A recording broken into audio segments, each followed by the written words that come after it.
Hello, we're here. It says I'm live.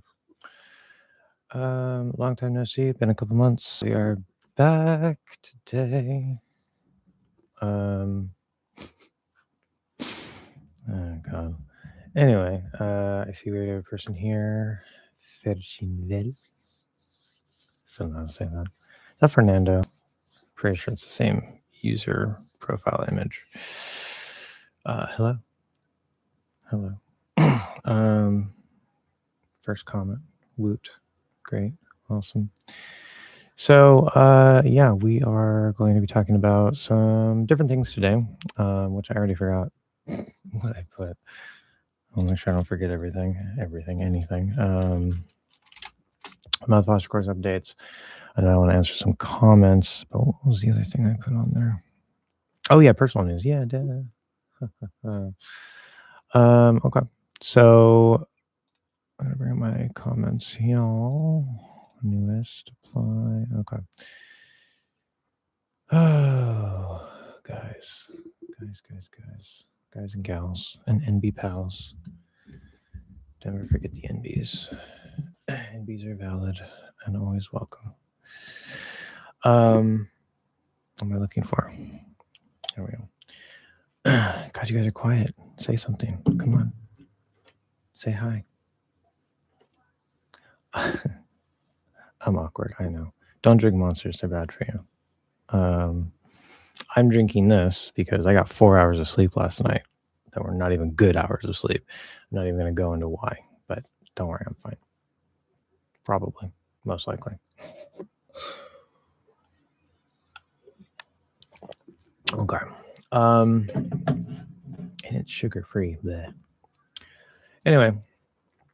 Hadzra Hama. I don't know if Hama Jama play Hama, I assume. I shouldn't assume, but if I said that wrong, then yeah. Sam the Chipmunk. Yes, so good to see you again. Yeah, good to see you as well. You're actually, I'm going to answer the comment that you left recently. I have like a number of comments that I'm like, it's just going to be easier to answer that in live stream. And there's like one or two that I was supposed to do last time and I totally forgot. So I'm going to try to make sure I get everybody today. I'm Madonna. Welcome. Hello. Rafael. Probably saying that more in a Spanish way. I think that Galo Gregorucci. Probably saying that terrible. I'm sorry. I have no idea. I assume that's maybe Italian or something. Definitely never assume anything European because I know there's history of hatred and division in Europe. So don't be mad at me. I'm sorry. I just don't know how to pronounce things. But welcome. Yes. If I do the mouth posture thing and placement airflow, could I speak? So no M. Could I speak without an accent? Yes. I mean, there's also the articulation of the sounds. But posture, which by extension includes the throat setting as well as the breath underneath it, sort of the engine that powers some things. Like the breath is not going to give you the accent, but if your breath isn't working right, it can cause a whole host of problems, including potentially reactivating your posture, getting too tight, sounding less clear, maybe sound a little unnatural, et cetera, et cetera, et cetera. So the breath itself is not part of the accent, but it's sort of like the engine underneath that, like, fuels the car kind of. But yes. Now that's easier said than done, right? I try to give you guys everything for free. I have a lot of people who come to me and they're like, hey, I've been watching your videos. I want some feedback and I need some help. There's a link in the description for iTalki. Okay. I'm just saying, try to give you guys everything for free. If you can do it yourself, do it yourself. That's great. 100%. You don't need me. But unfortunately, that's not the case for everybody. Some people need a little extra help. Okay. And so I am here to help you. And that's part of why I still have my channel up and I'm continuing to do live streams. Part, not the only reason, but part. Because yes, I need more students. Oops, I keep doing that. It's always, I keep hitting the cord and then, okay. Anyway, I'm probably going to do that again. Yeah, I need more students. So if you want to check out the link, it's a little pricey these days because the course is pretty awesome. It's pretty amazing, pretty fantastic. A lot of things are working really, really well. Continuing to get even better and better and better as I go. very impressed, actually, like with some other results I'm seeing from people. Anyway, Meowie Cat 94. Language this heart. Oh, it says hi. I have to hover over it. Why did it do, why Google? Why would you do that? Hi. Yes, hi. Meow. My name is Cat, so yes. So technically the valve is part of the open throat placement. Yes, we're gonna go back over the valve and stuff. The valve, technically, if you want to include the entirety of the valve, the 11, which is the root of the tongue, is sort of the top of the valve, and that protects it. It acts as sort of a gimbal. We're going to talk about that. I think maybe we talked about that last time with the chicken. If you don't remember that or we didn't talk about that, we'll kind of go over that. But the 11 protects the throat setting. The 9 has to fall into place. The middle throat setting has to get into place without disturbing the top throat, which is where your pitch control center is. And yes, so strictly speaking, the middle throat is the open throat, right? But you also need the connection. Like the 9 is sort of like the connection between the throat and the rest of the posture. It's like the gateway, sort of. And so that's literally like a valve, right? Like if you close the valve, open the valve, water's going to flow, air is going to flow, right? Or not. So it's not a perfect image, but the concept is there. That's why I call it the valve. So the bottom of the valve would be the open throat. Yeah. Matan. Welcome, Matan. You rescheduled your classes earlier, which is fine because you have a baby. But good to see you here. Yes. My sleep schedule is still ARX, so now 3 a.m. works out perfectly for me now. Yeah. Sorry, I don't know if you wanted me to broadcast that you have a baby or anything. It probably doesn't matter. But yeah, I know. 3 a.m. Great. Awesome. Well, glad you're here. As I said a few minutes ago, I got 4 hours of sleep last night. Yeah, great. Very crappy sleep too. So surprised I'm as awake as I am, even with the monster. The tongue tip shouldn't touch the bottom teeth, right? The tongue tip setting. Correct. So native speakers do have the ability to stretch I've mentioned this several times in multiple videos in the past, live stream stuff. It's not like a big main course point that you're going to find in a lot of videos, but I've mentioned it multiple times before. The front of the tongue here is generally pulled back from the teeth as part of the posture setting. That has to do with like where the back of the tongue is, the valve is low, right? Things aren't being pushed up and pushed forward. And so that plus our middle shape causes the front of the tongue to kind of be not touching the teeth. However, it is possible for native speakers, and by native speakers, I don't mean you can't do this. I just strongly discourage it until you have the accent. Once you have the accent, you can play with this detail. Where just like when we do our TH, the way we do the TH, because we're so far back, the only way to get that TH up to the top teeth up here is to stretch it forward. We don't push the tongue up like that. We stretch the front forward while keeping the rest in place. And so we already do that for the TH. You can also do that as part of the L, part of the L range. L can be right on the bump of the alveolar bridge, or it could be on the teeth, or even between the teeth. It's a similar range. And so because we do have that ability, what you'll sometimes, I guess you won't really see it usually, maybe in an or an or something. But you, like I've said before, I can put my tongue right here on the bottom. I can say e, a, o, oo. Front of my tongue is just glued there. Okay. So that is possible, but I'm doing that by keeping my posture while stretching the front of my tongue forward into that position. So I'm actually doing 2 things at once. That is like advanced. That's an advanced thing that you don't need to do to sound native. I only mention that for completeness, because if I just say like, yeah, don't touch the teeth. Okay. Maybe if I don't feel like explaining, that's technically correct. But I usually like to give you guys like the full answer. Kevin is here. Happy Pride Month. Yes. Oh, 1 second.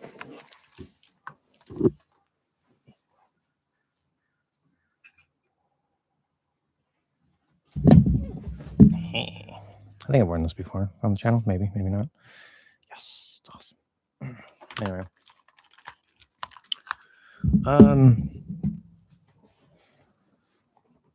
lot of people don't understand what Pride Month is about. They get upset about it for no reason.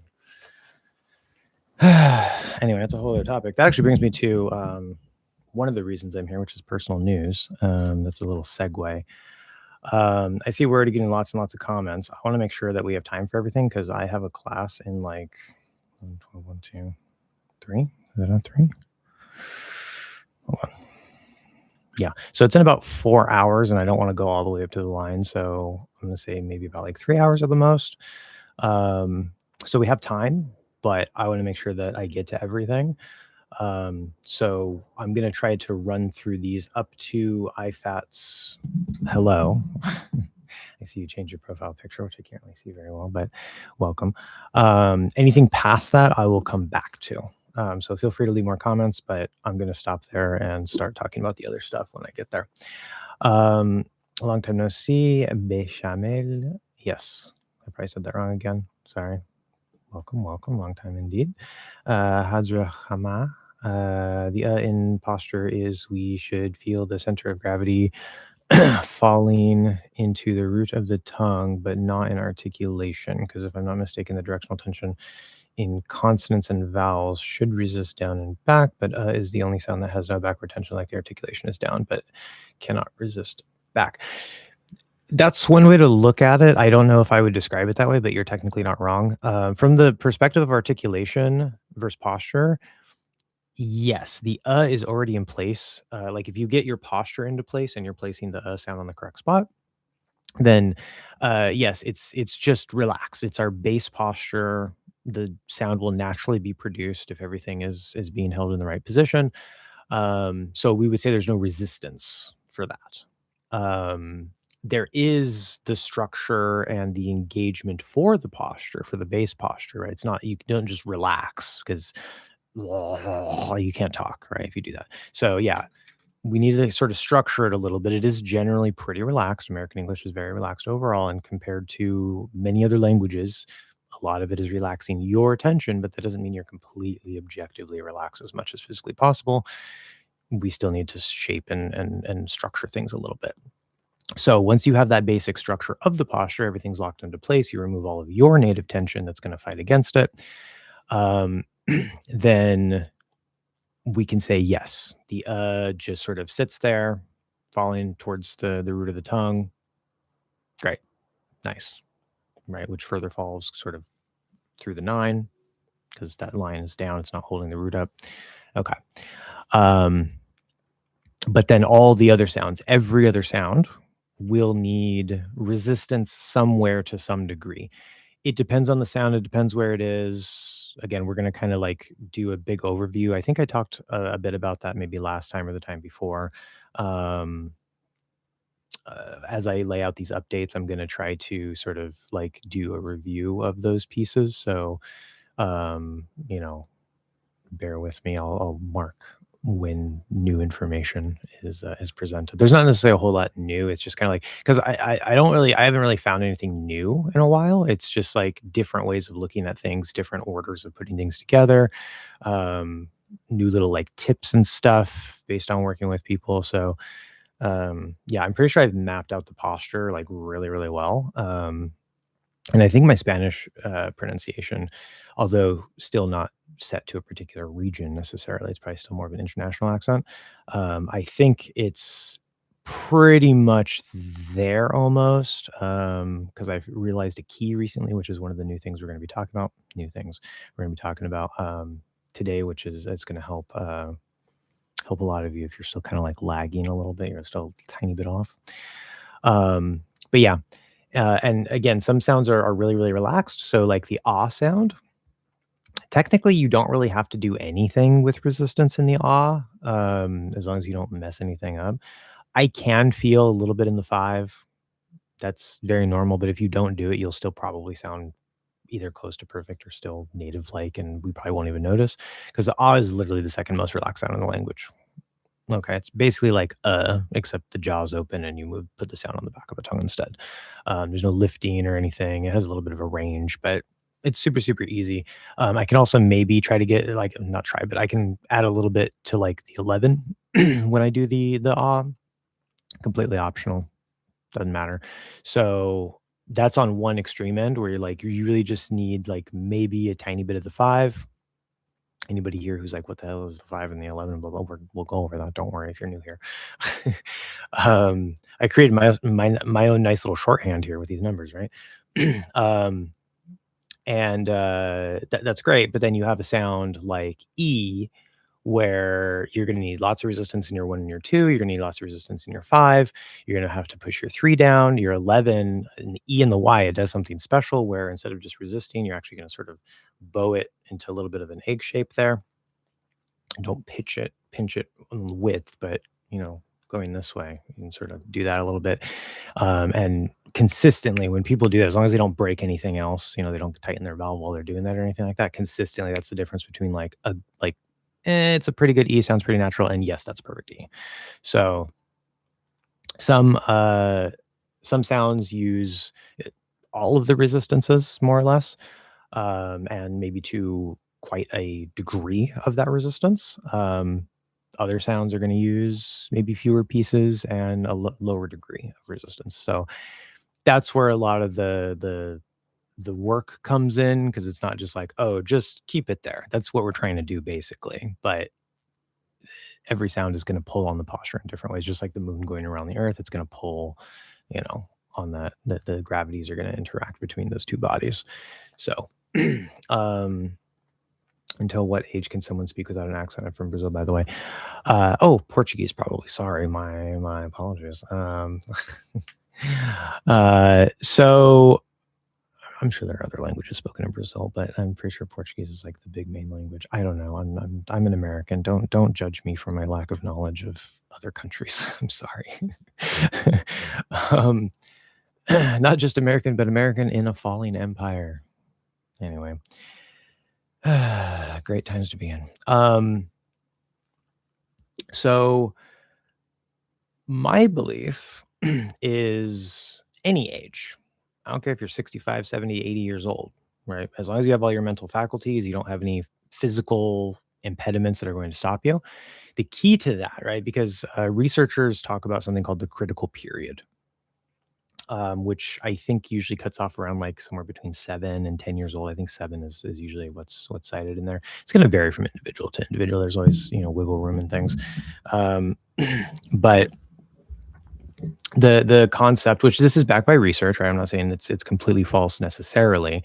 I just think it's inadequate. It's there's something missing that in that research that led to that conclusion. And I think it's generally agreed.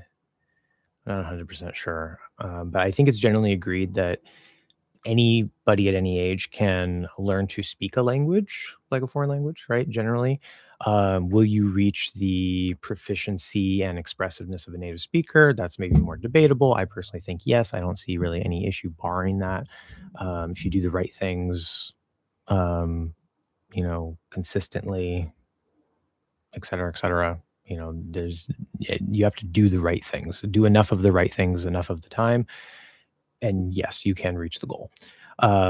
Some people are above average in skills. Some people are below average in skills. So if you're below average, you might have a bit of a barrier there. So that's another factor. It's not just like, hey, I'm 50. Can I learn how to speak like an American or a British person or, whatever language accent flawlessly?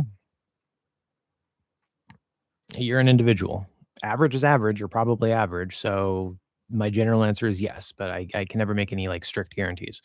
When it comes to the pronunciation, not just like the ability to learn the language, use the grammar, communicate, that's where, based on my understanding, I don't keep up on a lot of the research in linguistics because I honestly don't care that much. But I believe that the standard position after the critical period is it's impossible to develop a native accent. And not only has it been proven false by multiple people, right? So, oh, these are gifted people, they're special, blah, blah, blah. Come on. Some cases, sure, that's going to be the case. Like I do have some natural talent for language and for pronunciation, but most of what I've developed in terms of my knowledge and ability to hear things and manipulate my vocal tract has been through practice. Um, Talent just kind of gives you a little bit of a head start, maybe makes things a little easier. Somebody who doesn't have talent could get farther than me if they applied themselves more. Okay. Um, so again, everybody's an individual. But when it comes to the accent, what I believe, and I think that I'm starting to prove this with some of the results I'm seeing with people, um, is that the key to accent, like 80 to 90% of accent in every language, even every dialect, British, Australian, American, whatever, is posture. It's mouth posture, articulatory setting, as it's sometimes officially called. And that includes the whole vocal tract. It's not just mouth, but how you breathe as well. Do you use the diaphragm? Do you use the chest? These are all factors that will factor into, again, the breath doesn't give you the accent, but it'll affect how natural you sound. It might cause some secondary effects that can affect the accent. So, and nobody really knows about posture, right?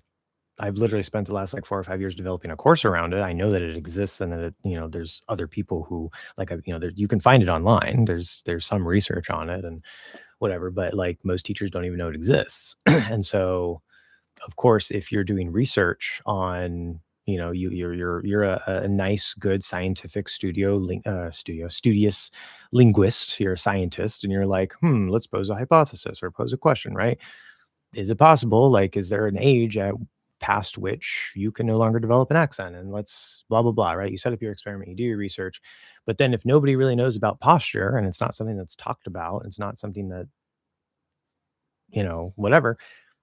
But that's the key to developing the accent after that critical period. Because my theory is like while you're in the critical period, before that age, before you hit that age, your brain is still in a position where it's easy to absorb the accent. Past that, your brain, like your neuronal connections and stuff, have solidified to a point, among other details that we can maybe mention there. I'm not a neuroscientist, but it's sort of solidified to a point where your brain sort of doesn't prioritize that anymore. It doesn't really need to do that anymore because you're like a certain age now. It's like evolutionarily, probably like once you reach a certain age, you're not going to be like, interacting with a lot of other languages, unless it's like an enemy tribe or, something, then in which case you're probably just going to attack them. So it's not as evolutionarily needed or advantageous past that age, right? That's one way to look at it from a biological or evolutionary perspective. And you develop that mouth posture in your native language by listening, watching the mouth movements and stuff of your parents and things. That's why if you're like holding a baby and you're talking, they'll just look straight at your mouth. Okay. Which, by the way, I've started to integrate that detail into the course a little bit as well. Yeah, the visual, the auditory, and then when babies babble and they make a bunch of noises, they're playing with intonation, they're playing with articulation of sounds, but they're also figuring out how to settle into that posture. Posture is part of the development of your native accent. Okay. And then as an adult or, whatever, past that critical period, you then have that accent and those the slant of those muscles and that posture built into your vocal tract so that whenever you need to speak, it's just there ready for you, right? It becomes effortless. But so unlike, say, learning the guitar, like a whole new skill that you have to orient yourself to, you already have a system built into your vocal tract. And so there's an extra layer of difficulty past that critical period of having to figure out how to release your settings and how to add our settings or whatever language you're learning. So it's a little more complicated because you're not going to like erase your language, obviously, like that's in there. You're just sort of building a different neuronal pathway that you can sort of slip into the two settings, like say like a bilingual native speaker would, who speaks two native languages. And I do believe that's possible for the average person. If you know about posture, you do the right things, you practice, enough doing the right techniques and stuff, which I try to give you. I'm always trying to, improve on that as well. It's all built into the course. that I teach on italki, then yes, it will come. And that's usually the case for a lot of people. Like, there's a lot of people who are like, why are we doing this? Why are we doing that? But they're like, okay, well, I'm just going to trust the process. And then, like, later, inevitably, they're like, oh, that's why we're doing this. Oh, that's why we're doing that. Oh, yeah, this is a lot easier to do now.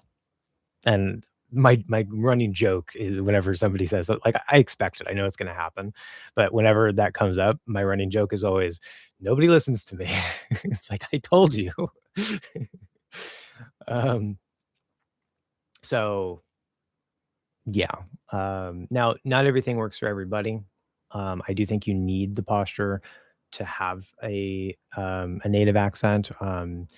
You can get kind of close. Like, I got pretty close in Spanish without fully developing the posture. I was developing maybe a little bit of it in the process, but yeah, I've learned a lot about Spanish posture as I've tried to apply it, and so I sounded pretty close. Like, I didn't sound like a gringa, or back then a gringo. Um, so yeah. Anyway, enough about that. How many hours a day would you recommend to get perfect accent like yours? Well, I'm a native speaker, so go back and start from a baby. No. Again, that is an incomplete question, because you say, well, how many hours? Well, if you do the wrong thing 10 hours a day, you're not going to get the result. Okay. And again, there's not just one right thing. Not everything works for everybody, right? There's different ways that you can approach things and think about things, but there are certain things that you have to do, certain results that you have to get. There just might be multiple paths to get there. Um, so in terms of time, I actually have, I don't know if I mentioned this last time. Let me start sharing the screen. This was the last one before IFAT said hello. So I'm just gonna use this as a segue to launch into talking about the stuff that the live stream is for today. My internet is so bad. Oh, that's fine. So I will come back to the comments, preferably try not to overload it, but if you have a question, feel free. Okay. Because you guys know I go in order, and sometimes it takes me forever to get through all the comments. But let's transition a bit. Let's use this as a segue. Okay, so I'm going to go ahead and share this. Behold my lovely screen and my infinite number of tabs, as always. Where am I going? Okay, so there is minimum standards of practice guidelines. Okay, and again, I want to pop out my chat because that is useful for me. Bam, pop out chat. All right, here we are. Also, I do have to give a little glance and remember to monitor for unsavory comments from not nice people. Where am I going? I can't do two things at once. Okay, here we are. I'm going to pull this over here and this over here, and then we're going to do this. That should be good. Okay, so minimum standards of practice guidelines. The following are bare minimum guidelines that you must follow. If you're working with me, you must follow these. If you're working by yourself, I guess you don't have to, but you're kind of just shooting yourself in the foot. Again, as in life and in general, if doing a particular thing makes you, like, if trying to stick to a particular thing makes you not do it, and there's some other way that you could stick to it, then that's ultimately going to be better for you, no matter how scientifically unoptimized or this or that or whatever. So at the end of the day, like, do what works. Okay. However, these guidelines are built as an absolute minimum based on my experience as a teacher and my experience building this course in particular and working with this material. Um, that it takes into consideration that people are busy, okay, et cetera, et cetera. So it says, right, even if you're super busy. So I strongly recommend that even if you're practicing by yourself, you try to stick to these minimum guidelines. Okay. These guidelines are designed to give you the maximum possible flexibility while still making some kind of progress. Again, your progress will be better if you do more, but these are the minimum. Ideal guidelines will be shown along with the minimums. Okay. Consistency, minimum 5 days per week. Okay. This is again based on my experience. This doesn't mean 5 classes a week if you're working with me, by the way. You only have to take 1 hour a week minimum. The sweet spot is usually 2 to 3 hours a week with me. That's in addition to your practice outside of class. Seeing me is not, it doesn't fill your quota for the day. It doesn't fill your practice for the day. Seeing me is getting feedback, maybe adding a couple new things, but your practice is your practice, okay, whether you see me or not. So minimum 5 days per week. Ideal 6 days per week with 1 day off completely, where like you don't like, it depends on your situation. If you're living in the United States, you probably got to use English, right? So, okay, if you're living in, say, Japan, you probably don't have to use English, so you can just like ignore it for the day. But don't worry about the accent. Don't worry about the pronunciation. Like, don't, if you talk to somebody in English, don't care about your pronunciation at all. Just whatever. Okay, just ignore the pronunciation for a day. This is going to give your brain some time off to sort of process what you've been cramming into it for the last 5 days. Now it should be the same day each week. This helps your brain process like I just said. Okay, it helps avoid burnout as well. Okay, optional, 7 days a week. This is possible for everyone, but some people need to practice every day or they are likely not to be consistent at all. So as I said, if you're the type of person that you're like, if I stop for a single day, I'm probably not going to pick it back up, do 7 days. Do at least a little bit on that 7th day to satisfy your brain, to keep that momentum. That's fine. Do what works for you. Okay, it's very important. Brains are different, obviously. Brains are different. So that doesn't just apply to being being a member of being a person of trans experience, we'll say. That applies to how we learn and this and that and whatever. There's certain universals and stuff, but there's always going to be variations and things that work better for some people. Number 2, time on task. Okay, so note, see next section. Okay, we're gonna come back to that. Minimum 30 minutes per day of intensive practice. We're gonna talk about what intensive practice is in a second. Now it's gonna be based on homework, because I had to add that because one person said, well, yeah, I'm doing practice, but it's based off of like things I've been shadowing from YouTube. You could do that extra on the side.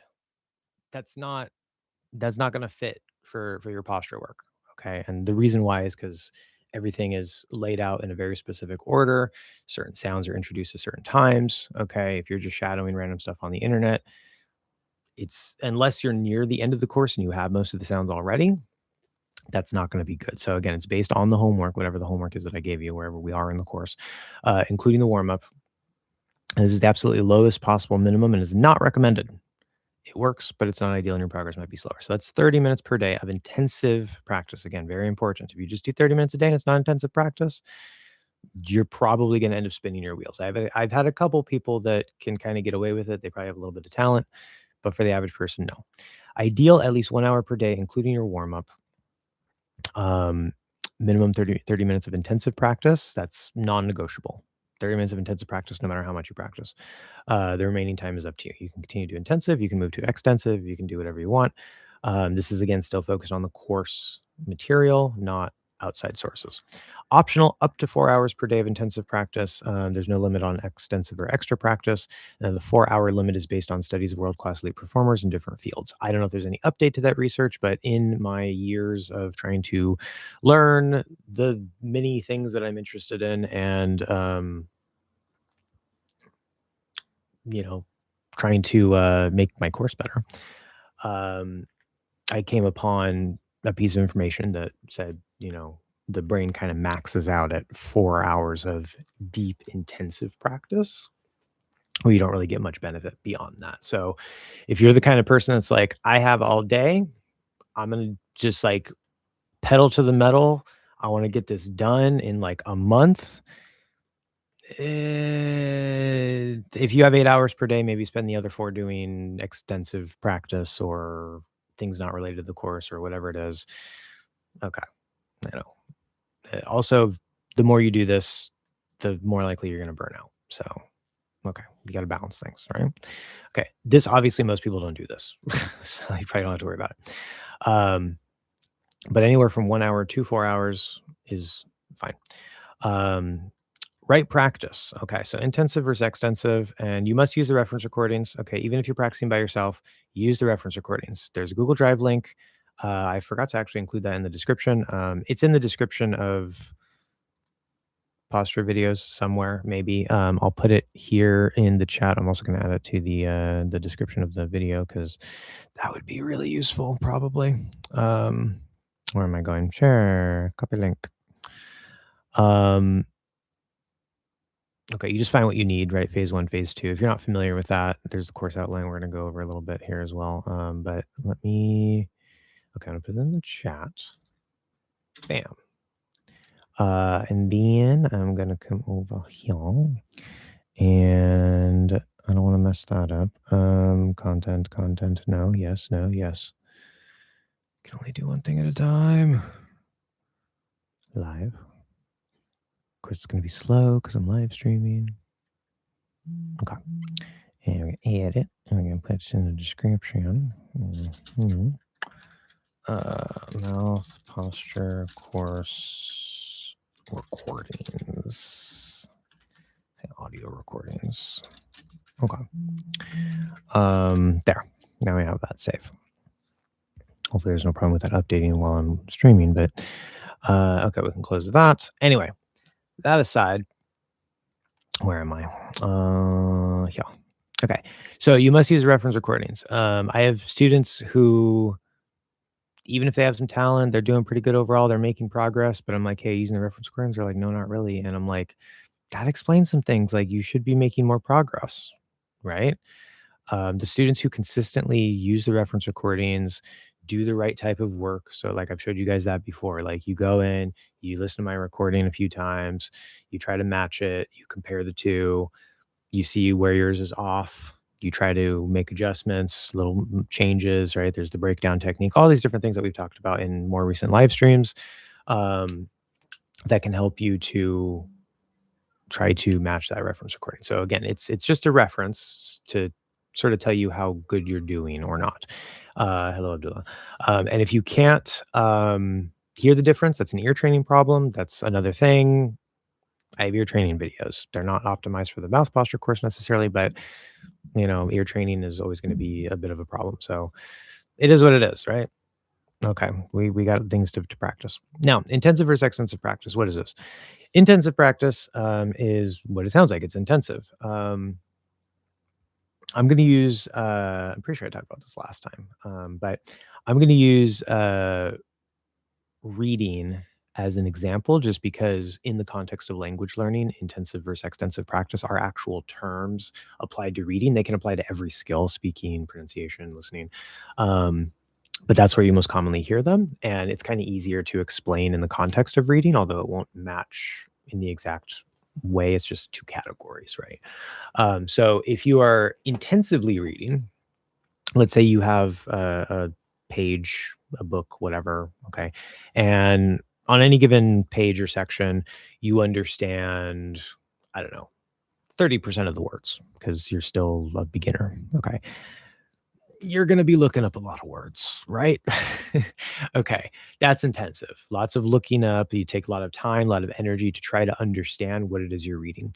The more words you know, the less you have to work up, the less intensive it becomes, right? Because you can just sort of understand more because you know more. Now, there's a place for that in developing your reading. You don't necessarily have to do that. That's a whole different topic. We're not here to talk about that, but that is that would be applied to reading. Extensive practice in terms of reading would be where you know enough words. The research shows that ideally you would know, I think it's like 98%, it's somewhere between like 95 and 99%. I forget the exact number of the words on any given page in order to do extensive reading effectively, because most of the words that you don't know, you can sort of absorb from context. And that's what's generally recommended. So if you have more than, say, 5 out of every 100 words in something that you're trying to read where you don't know them, even if it's 6 words or 7 words out of that 100, technically it's not optimal for your level, but there are people who break that, right? Like you could understand maybe 50% and still, go with it. It depends. Everybody has different preferences and stuff, whatever, blah, blah, blah. So I'm mentioning that even though we're not focused on reading, we're focused on pronunciation, but I mention that because, again, these are categories. They don't tell you exactly what you have to do or how you have to do it. They just explain different types of practice that are going to give you different things out of them, right? They're different categories. Um, so like intensive practice is like boiling water. If you reach 99 degrees, it's not gonna boil. It's gonna bubble, but it's not gonna boil, right? In Celsius. As soon as you hit 100 degrees, bam, we start boiling, right? Something like that. That's what I hear. I'm not a science person. um, but again, forgive me, I'm an American. I'm stupid. Um, when you boil that water, that's actually a good metaphor for skill acquisition, because you need to get it up to boiling in order to be in that good zone period, where you're gonna like your brain is gonna kind of like be engaging with it. You're gonna be developing new neuronal connections, this and that, whatever, blah blah blah. Okay. Um, in the case of reading, again, it's well, you have to look up a lot of stuff. Doesn't translate exactly to pronunciation. In terms of pronunciation, that would be your okay, going through, listening closely, making small adjustments, a little bit to your 5, a little bit to your 1 and 2. You by hypothesis, you say, "I think my 1 and 2 is flat. Maybe if I deepen my 1 and 2 while I'm saying this word or the sound or whatever it is, I think I'll sound better." You test it. You deepen your 1 and 2, you try to hold it there. Do you sound better? If so, great. Do you still have a problem? Okay, keep that, add something else. If you try to deepen your 1 and 2, you either sound worse or you don't sound any better. That wasn't the problem, right? So hypothesis was incorrect. Go to another problem, right? Based on what you feel and what you hear that you're doing compared to the reference, um, you just make educated guesses of what you can change in the articulation of the sound and or what you can change in the postural resistance, or even the posture basic settings, because you might be fighting against it with your posture. Um, and you just rinse and repeat until you get closer and closer and closer. That's literally the entire process. But that's very intensive, right? That takes time to listen and make little changes and adjust and then compare again and blah, blah, blah, blah, blah. That's one form of intensive practice under pronunciation. And it's a very big part of what you should be doing if you want to develop the proper mouth posture. You have to get that water boiling. Okay. Um, Extensive practice in pronunciation, specifically in the context of mouth posture, would be other stuff. So when you're doing intensive practice, you're not driving, you're not taking a shower, you're not doing dishes. Okay. You're seated. I was going to say seated and sitting at the same time. You're sitting down. You're using as much of your brain power as you possibly can for at minimum 30 minutes every day or 5 days a week, minimum, to do that intensive practice. No distractions, no anything. You need your full focused attention, period. You take it seriously, or why? What are you doing? You're wasting your time. Okay. Now, again, everybody's a little different. Some people are talented, this, that, whatever. I have people who say, yeah, I just practice in my car. And I've had students that, yeah, they slowly make some progress when they just practice in their car because they're busy. They got kids, they're driving them around this, that while they're waiting for their kid to come out of school. They're sitting there practicing and they make some improvement. Great. Okay.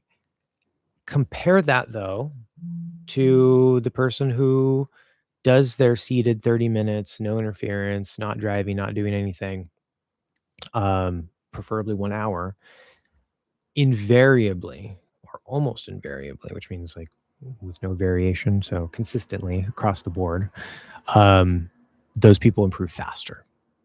Okay. Um, so do the minimum amount of the right things, and you're going to set yourself. Shut up, Abdullah. Did I say 6 or 7? I wasn't paying attention. Or maybe you're just throwing that up there. Shut up. 6, 7. I know. I'm a millennial. I can't even say that, but I hate the internet. Anyway, intensive practice, extensive practice. What the hell was I talking about? See, you threw me off. You can't do that. I think you did that on purpose. Trying to sabotage me, the gesture. Oh, yeah, no. Well, that tomato, you balance the scales. It's been hijacked. Great. Yeah, I just realized. Shut up.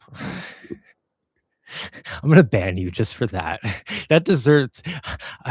We're on friendly terms, but that it's in itself deserves a ban. I don't care if I did the gesture and you no 6, 7.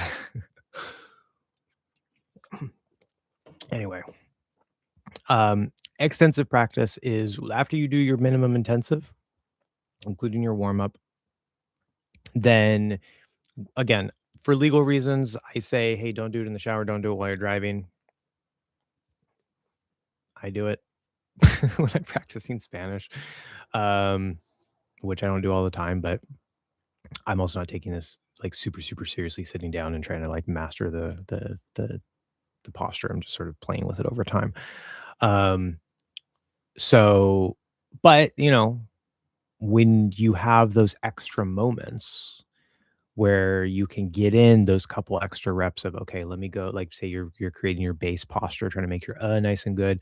Okay, go make sure your valve is in place, make sure your breathing's right. You're doing the dishes, right? You're scrubbing that plate. Okay, you breathe because you don't have to pay as much attention to the dishes, right? Breathe, maybe use my diaphragm, throat's open. Right, if it's like whatever. Okay. Good. Those are extra repetitions. Shut up. I swear to God, don't all of the chat just start saying that. I'm gonna ban you all. um uh that extra practice is going to help you improve a bit faster. Um it's going to bring its own benefits, but the extensive practice by itself is rarely enough, and even when it is enough to make someone improve, again, they're not going to improve as fast or as well as they otherwise could. So extensive practice you could do for the whole day. It doesn't matter. There's no limit on that necessarily. But if you're a busy person, sneak in those extra moments. If you're alone in the elevator because you're going up to a meeting or something, practice, right? Take advantage of what you can, but that's not a replacement for your intensive practice. So again, that's why I say, what was the question up here? um, where was it? How many hours a day? Again, if you're not doing the right thing in those hours,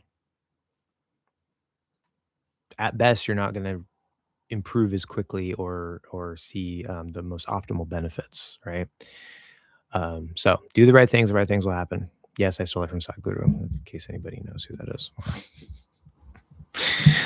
Okay. Speed is a variable that you can, okay, but I didn't finish this part because I just explained it in the class, but speed is something that's now built into the course. Every new sentence that we learn, there's a 0.5x recording. So if I go in here, phase one, oh, sorry. Yeah, no, phase one. Where am I? Oh, no, not yeah. Phase one is the sound. Okay, phase two, section one, go to standard sentences, group A, B. Okay, 0.5. So there's every single sentence at 0.5 speed, not slowed down, done manually by me. Okay, where it's just sort of it's a stretched out, slower version where the linking is generally maintained, the rhythm is generally maintained, the articulation is maybe a little bit clearer, it's a little more articulated than in the flow of normal speech, but we want to make sure that that we can do everything as on point and clearly as possible before we start getting a little lazy, because once you get a little lazy you might start bringing in your posture, right? So it's not like super over articulated or anything like that, but it's clear, right? This is slow, clear, but again, the rhythms included, et cetera, et cetera. And then once I'm like, hey, yeah, you're doing pretty great with that, you hit at least like say 95% natural sounding or higher, then we go to the same sentence, but 1x, which is just me saying it at more or less normal speed. It might still be a little bit clear. It's not super messy. It's not super fast, but it's within the range of normal speed. So that's built into the course in terms of speed, but also you can use speed as your own thing. So regardless of whether it's a sentence in the course or whatever it is, or maybe you're doing this 1x speed and you're having trouble on, say, the word cat, while you're practicing, you can slow that down, break it down, right? Zoom into the word, take that vowel out, ca, at, cat, right? And you can go super slow instead of like I did that pretty fast. You can go, okay, go to your okay, I think my sounds good. You might, when you go slower, your brain has more time to find little problems that are happening either in each sound or as you transition between sounds, which could be an articulation problem, could be a posture problem. Maybe you're not fully releasing the back of the tongue in the K, staying a little high, that's throwing you off. You then get some forward tension, something like that. Okay, then you sound a little bit weird. There's all kinds of little things that could go wrong. Korean person that I can't read the name of. Going to bed. Did you ask any questions? Because I want to answer your questions before you go to bed. I don't see anything. Okay, so well, thank you for stopping by. Have a good sleep. Cool. Anyway, so speed becomes a tool. It becomes another, just like you can break down a word into its component sounds and put it back together. You can also slow things down, speed things up, whether you're breaking them down or not. Like sometimes all it takes is just sort of slowing down a sentence a little bit to control it more and then practicing trying to say it a little bit faster. Sometimes that's all you need, right? So speed is a tool, which again is built into the course. Anyway, those are the minimum standards of practice. Okay, good. Moving on. Let me quickly go over the oh god, this is not gonna go well. I spend way too much time talking about stuff, guys. I'm terribly inefficient with time. Terribly inefficient with time. It's the ADHD, makes me time blind. Which I'm finally starting meds for, which is awesome. But I'm having trouble finding the right medication with the right dose. What am I looking for? Can't do two things at once. All right. So this is our lovely map we've seen before. Why did I bring this up? It wasn't because of that. That was another thing I was going to mention. It's also ADHD. And minimum standards of practice. And then I forgot. Oh, well, whatever. I do want to get into this. I'm going to do like a quick run through overview review from the ground up of what would be, say, the first 1 to 3, 1 to 5 lessons approximately. It depends on the person, how fast they go and whatever. And the current way that I'm doing that, I have a little bit of an update. Technically, it's an experimental phase. I'm always trying to test things and improve things, but I have an update on it that it's probably going to become the new standard rollout of the pieces for a beginner. Let me take a moment to come over and answer a couple other questions. I'm not going to do the whole thing here. I just want to make sure I don't get too far behind. How would you teach someone to do a perfect schwa sound, like step-by-step explanation? Well, get the posture, put the sound right here, and then make sure your mouth's not too closed. Right? It's like in order to answer that question, like I literally have to okay, actually what I'm about to show you here in a moment, where I'm going to do this sort of like, what would the first 1 to 5 lessons be? That's going to answer that question. Okay, because the schwa is the first thing that we try to get. People don't usually get it right away. You don't have to master it at first. We continue to improve it, but you have to get it good enough before we can move too far. And if you follow the steps I tell you and remove any tension from your posture, you will do a perfect schwa. Okay, so that'll literally be coming up as a step-by-step explanation in a second. We have hearts. We have hearts. We have hearts. Thank you for the hearts. So lovely, sweet and lovely hearts. And give you my heart. Thank you. I like how it's contagious. I'd like to have the same courage as you to become my true self. Do it. Do it. Do it. In fact, oh God, see, that's one of the other things I'm going to talk about. I'll just drop it here because again, I'm all over the place. I don't want to like go off into a million tangents and come back. I know, like I said, I'm going to talk about this and then I said I'm going to talk about that. One of the things I'm going to talk about, right, in the title underneath this video that you're watching right now, right, it says, what is it, personal news or something like that? That's actually relevant to the personal news. Okay, so I'm going to come back to that. I'll just drop a little bit here. I started a second channel last year, and some of you went over and subscribed to that. And as you may have noticed, there's no videos on it right now. I kind of like shut it down. There's a little bit of a backstory to that, of why that happened. And there's a bit of a backstory leading up to why I'm going to go back to it. So I am going to be going into my second channel again. Most likely, I haven't 100%, but I'm like, I really want to do it. But it's going to be a little bit different. It's not just going to be talking about trans issues that will be discussed. The whole core focus, although this isn't like the topic of every video, there's going to be multiple topics. It's going to be a personality channel based on me. I'm going to be talking about mostly like 3 or 4 different things that are going to be like pillars. So I'm not just going to talk about anything randomly. The things that I really want to talk about that are, a big part of my life or whatever. But the core underlying motivation and thing that I want to kind of like encourage through the content is being yourself. Like, especially if you're in the United States or in like any country that's currently going through fascism or something, I've realized that the most radical and defiant act, the most, rebellious act that you can do in times of authoritarianism is to completely and unapologetically be who you are. And that's scary. Obviously, it's not safe for everybody. But we have to live in a way that will, like, we have to live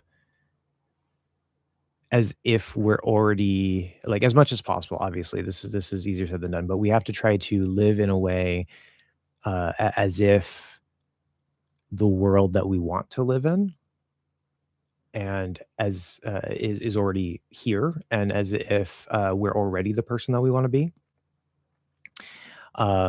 And so I have this sort of like very positive message of like, hey, like, yeah, be yourself, deconstruct, get over it, get over your fears and stuff. Like, again, safety, security, all this stuff.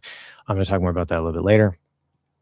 I don't want to ramble on about that right now, but I do think that that's very much needed in the world right now. And I want to sort of be a, I guess, a messenger for that, if you will. Okay, speak a little Spanish. See, it already translated it for you. Huh? You thought you would be clever. Don't put me on the spot. Come on. I can try. We can see. Let's see. I'm gonna say what you said here. It's gonna be easier than me trying to think of something. I'll probably say some other stuff too.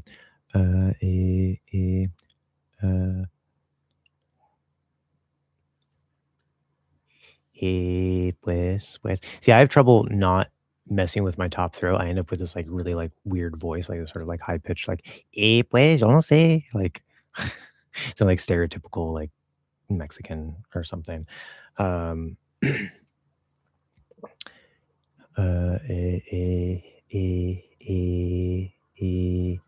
can't get it right now, but a ver, habla un poquito español. Jeje, jeje, jeje, jaja. I don't know. It's stupid. Pues, si estoy hablando así, no tengo suficiente la atención. It's very difficult because, especially on the 3, that's one of the things I'm going to talk about. It keeps wanting to go down, and it's set lower. That's something I'm working on right now, but my valve is coming along really, really well. And I use too much breath too. I haven't really been working on the breath aspect. I know that the breath works differently. I don't know how good that sounds to you. But again, that's why I don't come in and say like, "Hey guys, guess what? I have a perfect accent now. I think I got it." Like, no, I say like, "It's coming along. I think I'm starting to get it." I can't do it on the spot, right? It's, again, I just play with it on the side. If I had sat down and like seriously like tried to develop it at any point in the last like 4 or 5 years, I probably would have it by now. But also through developing the course and becoming more familiar with the pieces themselves, that has sort of indirectly helped the Spanish. So, it's like 2 years ago, I didn't have all the pieces that I would have needed anyway. And so, that's part of why I'm not sitting down and like trying to like completely master it. Cause I'm like, well, the more that I become familiar with the pieces of the vocal tract and manipulating them and hearing them and stuff, the better position I'll be to put that into Spanish. And so I'm just kind of like adding a little bit to my Spanish as I go and as I teach people the English settings. And I think it's getting better and better little by little. You know, I could be wrong. I'm not a native speaker. Why is Indian English so different? Various reasons. I'm not an expert on that, but obviously there's the British colonialization. British accent was the dominant accent, like back then. I don't know time, history, whatever, but British Empire was at the height of its power. Obviously, they colonized the Americas and et cetera, et cetera, et cetera. And so India is a language of, or language is a country of many languages, with Hindi, as far as my understanding goes, being the primary. And so, you know, over time, decades, centuries, um, you know, certain accents solidify based on the, you know, how the natives were, how the, like when the language was imposed on them, um, how, you know, they spoke it in an intelligible way to the Brits or whoever it was. And then that just gets passed down, you know, whatever, blah, blah, blah. Obviously, like there are um, speakers who were born in India who sound just British or sound just, you know, American. I was say English, just American. Right. So, but there's historical reasons. It's the same as anything, any situation like that. It just is what it is because it's English spoken by Indians. You know, not that that's inherent, but it's just a common way that okay, it is what it is. I don't really care. Any tips or techniques on how we can produce the consonants and vowels, not just only on the right sound, but also with the right quality? Posture is quality. Posture is another word for quality. Essentially, the breath is also part of quality, but that would be it. Get the posture. Could you later please analyze Max Holloway's accent? When he uses mouth posture, he maintains despite his accent. Maybe. Remind me if I forget. I have an interesting question, my best friend. I'm going to stop on this one here. So sorry, anybody who's below that. I'm going to stop on this one here and come back. I'll come back to the comments a little later. I have an interesting question. My best friend went to the U.S. when she was almost 8 years old and returned to her country, Brazil. When she was almost 13. Her English is almost native speaking. Okay, yeah. I've known English since I was little too, but I've never traveled abroad, and I'm only 15 now. If I practice mouth posture and all the other things, could I sound as American as she does? That's the theory. That's the idea. Again, I can't make any guarantees for any particular individual, but average is average, or probably average. And I do strongly believe that the average person doing the right things consistently will, yes. So the short answer is yes. Could you? Yes. Will you? That depends on various factors.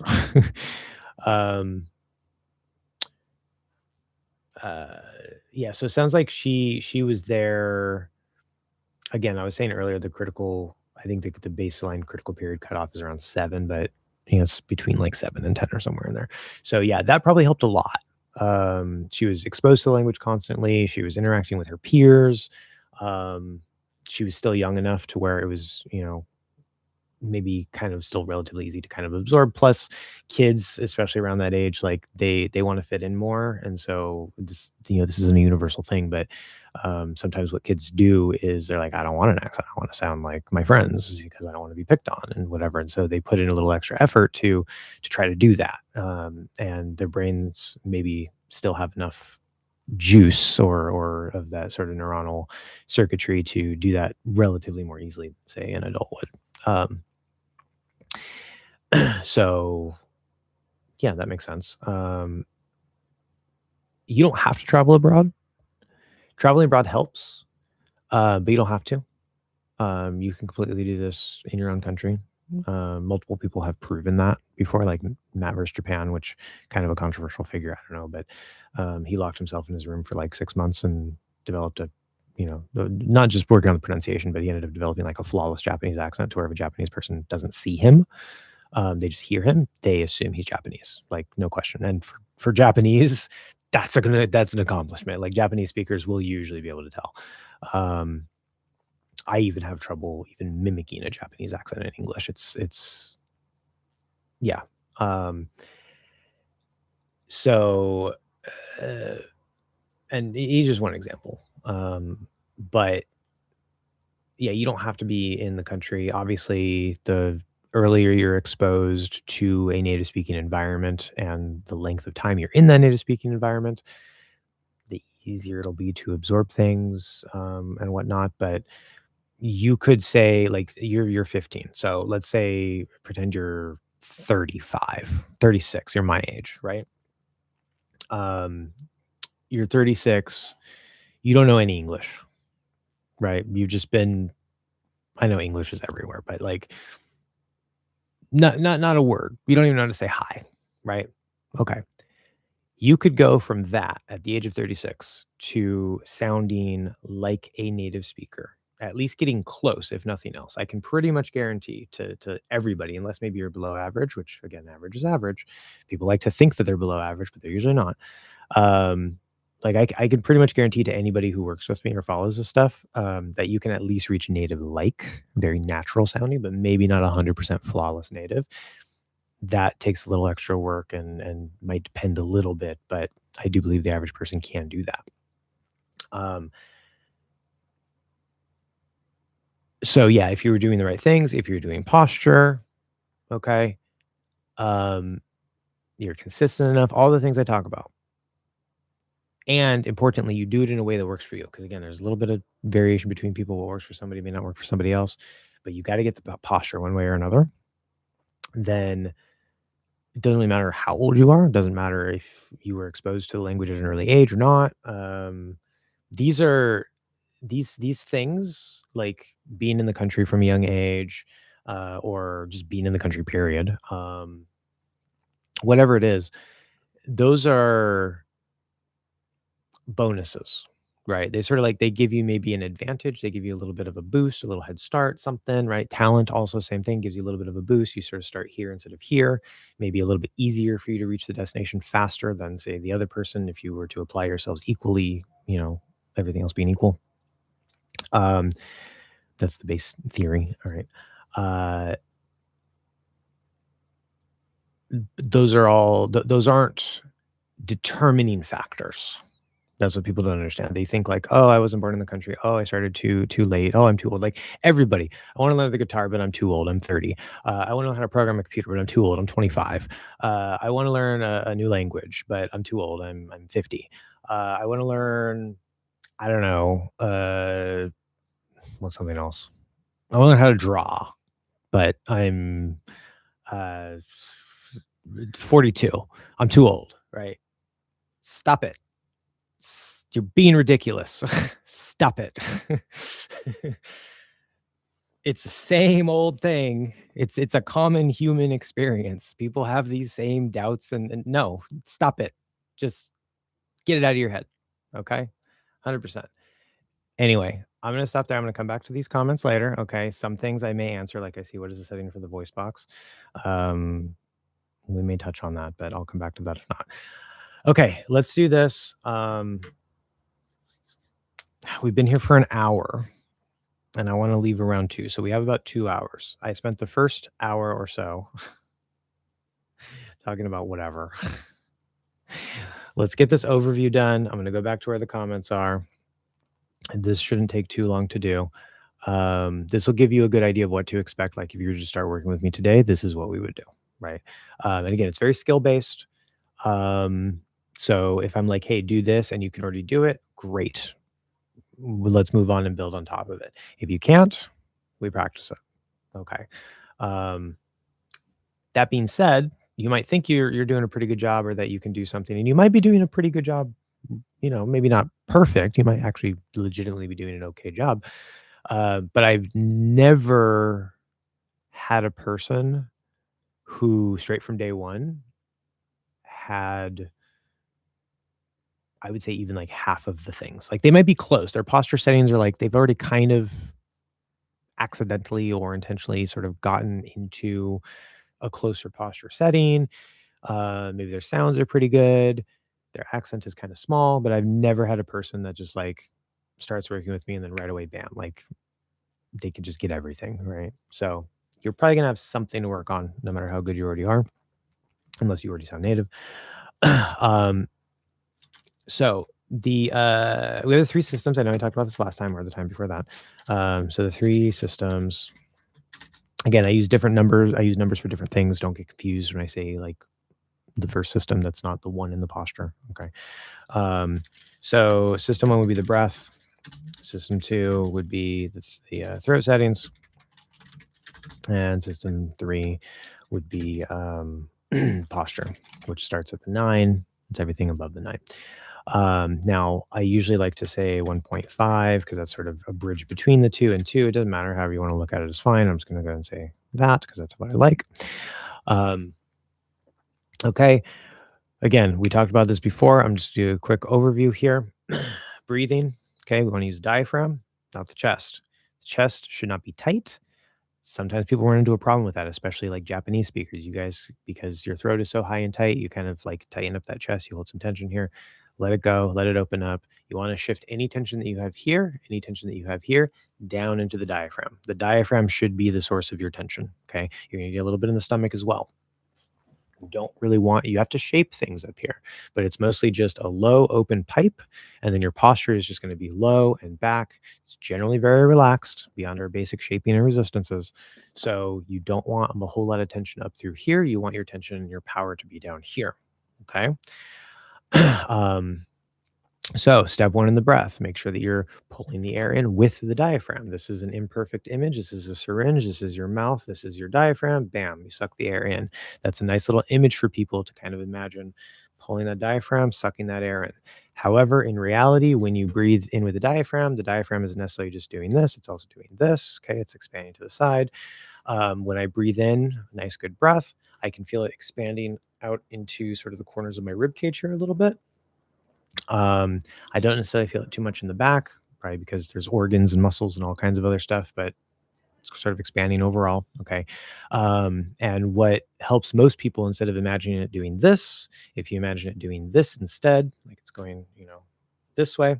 I don't know how well you can see me. Hold on. What are we doing? Coming over here. Yeah. So if you expand it, sort of think of expanding this way. Again, it's going to kind of go overall, right? That usually helps people get better engagement, especially on the breathe out, where you can sort of squeeze it in instead of trying to like collapse it or whatever you want to do. It just works better for people. So that's what I recommend. However it works, I don't care. Make it work. Okay. So you suck that air into the mouth. Now you want to go in through the mouth, not through the nose. Common thing. I ask people, hey, teach me how to breathe. What do you know about breathing in American English? Like we breathe in through the nose. No, you don't breathe in through the nose. That can happen. That's not normal. Okay. In fact, breathing in through the mouth is a communication device. Somebody knows I want to speak. Okay. Will they hear it? Maybe, maybe not, but it's a communication signal that does exist in the language. So you want to breathe in through the mouth. You should hear and feel most of it coming in straight through your lips. You don't want to have something like where you hear friction between the lips and the teeth. That probably means your jaw is too close. Okay. Jaw needs to be open enough. That's technically a posture setting, but you want to just hear, you can literally hear it almost like a vacuum. It's like being sucked right in. I can feel that air being sucked right in. I don't want to mess my lipstick up. Right in through, like in through my lips. I can feel it pass through over my lips. Okay. Nice, good breath, sucking it in through the diaphragm like a vacuum. Okay. Once you can do that, then you need to push it back out, right? So when you push it back out, we have a couple images that are going to help us engage things properly. First image, you're walking down the street. You see somebody who's pinned by a car. Okay. You just got to lift it up a little tiny bit so that they can escape. That's all you got to do. So what do you do when you want to go lift a heavy thing? You bend down, you grab, try to lift, right? But what does your body do? If you're doing the healthy thing, you should breathe out while you do it, right? Right? But that's not the body's instinct. The body's instinct is I need a strong core to help me lift this thing. Okay. So you're going to push through your feet. You're going to lift with your arms, but you're going to close off your breath and you're going to go, okay. And then hopefully you'll lift it and the guy will be free, or gal, or NB pal. Okay. So when we first learn that, we do it maybe in a little bit of an exaggerated way, but you want to do that without closing the throat off. Okay. So you're going to go pulling with the diaphragm, lift your car, push it all out nice and strong stomach. Bam. That's too strong for actual speech, but it's a starting point. If you get used to that, then you can sort of relax that a little bit. It's going to be easier to do the breath. Okay. Again, if your throat is tight and whatever, we're going to come back to that. Okay. That could be in the way. But that's how you get the proper power setting in your stomach and then start pushing the air out. Now, also while you're doing that, you want to go to your diaphragm. You want to imagine you're squeezing it. Like you put your hands in here, you can squeeze it like you're squeezing the air out of a balloon or something. Okay. Between lifting the car and squeezing the diaphragm like a balloon, that's going to help make sure you have a nice, good airflow. It comes all the way out of the mouth, which brings us to our next image, which is blowing out the candles.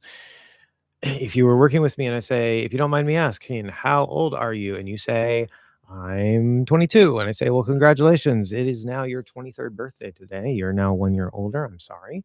But you have 23 candles on your birthday cake. I want you to show me how you would blow them out. And they go, I'm like, yes, exactly. We're going to do that. But you're not going to round the lips. You put your hand here, make sure that you feel not super strong, but sort of a light breath lets you know that it's coming out nice and strong. You should feel it leave through the lips, just like you felt it come in through the lips. So you're going to breathe in, lift your car, squeeze your diaphragm, blow out your candles, just with the breath, no lips. So we're going to go. Again, jaws open. We don't want, it's too much. Again, we'll come back to the jaw setting. Just make sure you're not too closed. Don't do this repeatedly. You're going to get lightheaded. You're going to pass out. Okay. Don't push it too much. So when you're practicing that, be careful. Do not be taking a shower when you're doing that. Do not be driving when you're doing that. Do not be handling sharp objects when you're doing that. Be seated in a safe environment while you're practicing the breath, especially when you're first learning how to use the diaphragm. Please be safe. Okay. It's not usually a big concern, but you can very easily overdo that and hyperventilate and get dizzy or something. So be safe. Once you can figure out, once you can kind of do that more or less, and you don't have to do it like so strong, you can sort of tone it down a little bit. Obviously, in the flow of speech, I have a bunch of words before every breath in. So it's not like I'm going to hyperventilate because I have all this breath I'm using. I still haven't taken a breath. Talk. I'm starting to run out of breath a little bit. So I take another breath and then I continue talking. Right. So in speech, you'll be fine. But when you're learning how to do it, don't pass out. Okay. That's the breath setting. Yay. Done. Okay. Throat setting. So we're going to go to our throat, mid-throat. There's your top, your middle, your bottom. Talked about the exact line between them before. I want to save time. We're not going to worry about it. Okay. But generally the Adam's apple kind of starts the top throat. So you want to make sure that the top throat, again, you can't really feel it too much from the outside because your 3 is right here. It's going to sort of connect into that corner. Your 6 is up in here. Okay. But this top throat area is going to be kind of up in here, right through this section. Roughly in this area. Okay. It's not really the 9. This is an imperfect approximate image, but it's going to be somewhere up through this space here. This is sort of your top throat area. That's where your pitch control is. Okay. You don't want to mess with your pitch control. I'm not talking about Abdullah. I thought you were talking about me. I'm so sad. That's okay now. As you say go into American English, if your posture is held higher, which many postures seem to be to some degree, then as everything comes down, the top of the throat will also come down. And if your voice naturally lowers a little bit, deepens a little bit in the pitch while you're speaking, that's a good sign. That helps you find your English voice. Okay. That tells you you're on the right track. If you don't feel that, you're probably still not doing something right, or you don't hear that. Vice versa the other way. When I'm going into Spanish, everything's going to kind of come up more. I know that my pitch is going to come up a little bit higher, but again, it's very easy as I'm trying to pinch things and lift things. I accidentally raise that top throat, pinch into that top throat, and then, pues, yo no sé, I have this sort of weird caricature, cartoony voice, right? Don't want that. So if you sound weird, if you're like, you sound too deep for your natural voice, like you want to sound deeper, but if you sound too deep, you're like, that's way too deep. Like, this is not my voice. Then you know you're messing with the top throat. Don't mess with the top throat. It'll come down a little bit with everything else. Don't directly adjust it. Okay. As you're getting the valve, as you're getting the throat settings, keep that in mind. Okay. That's a common thing that can go wrong. So we're not messing with the top throat, bottom throat. Okay. There are little details we could talk about in here. If you follow what I am going to teach you for the throat settings, usually a lot of the problems are avoided. So I'd have to work with you and listen to you specifically to hear. But usually when I work with people, especially after they practice a little while and get used to the valve. We don't really have to worry too much down here. So what you want to do down here, down towards the clavicle, this area, bottom throat, that is where our sort of voice placement is. It's not in the chest. Okay. It's set low because everything's just sort of open. It just sort of falls down there. Um, you should feel vibration in the chest, but it's not centered in the chest. It's centered around here. Then that's great. But instead of intentionally trying to do that, I tried to do that earlier in the course. I tried to intentionally focus on getting that down. I got mixed results. Some people yes, some people no. This was before I knew about like the optimal middle throat approach and this and that, whatever. So just kind of ignore this. Just kind of make sure it's sort of open. You don't have any tension in your chest. You don't have any tension in the bottom throat. Just kind of relax. Okay, we don't care. You go to your middle throat. So middle throat's going to be sort of like right under the start of the Adam's apple, down to the sort of this other little bump right here. So you're going to be in this sort of midsection right here. And what you're going to do is, remember we have 3 dimensions. So we have the width dimension, which is narrow versus wide. There's the height dimension, which is high versus low or up versus down. And there's the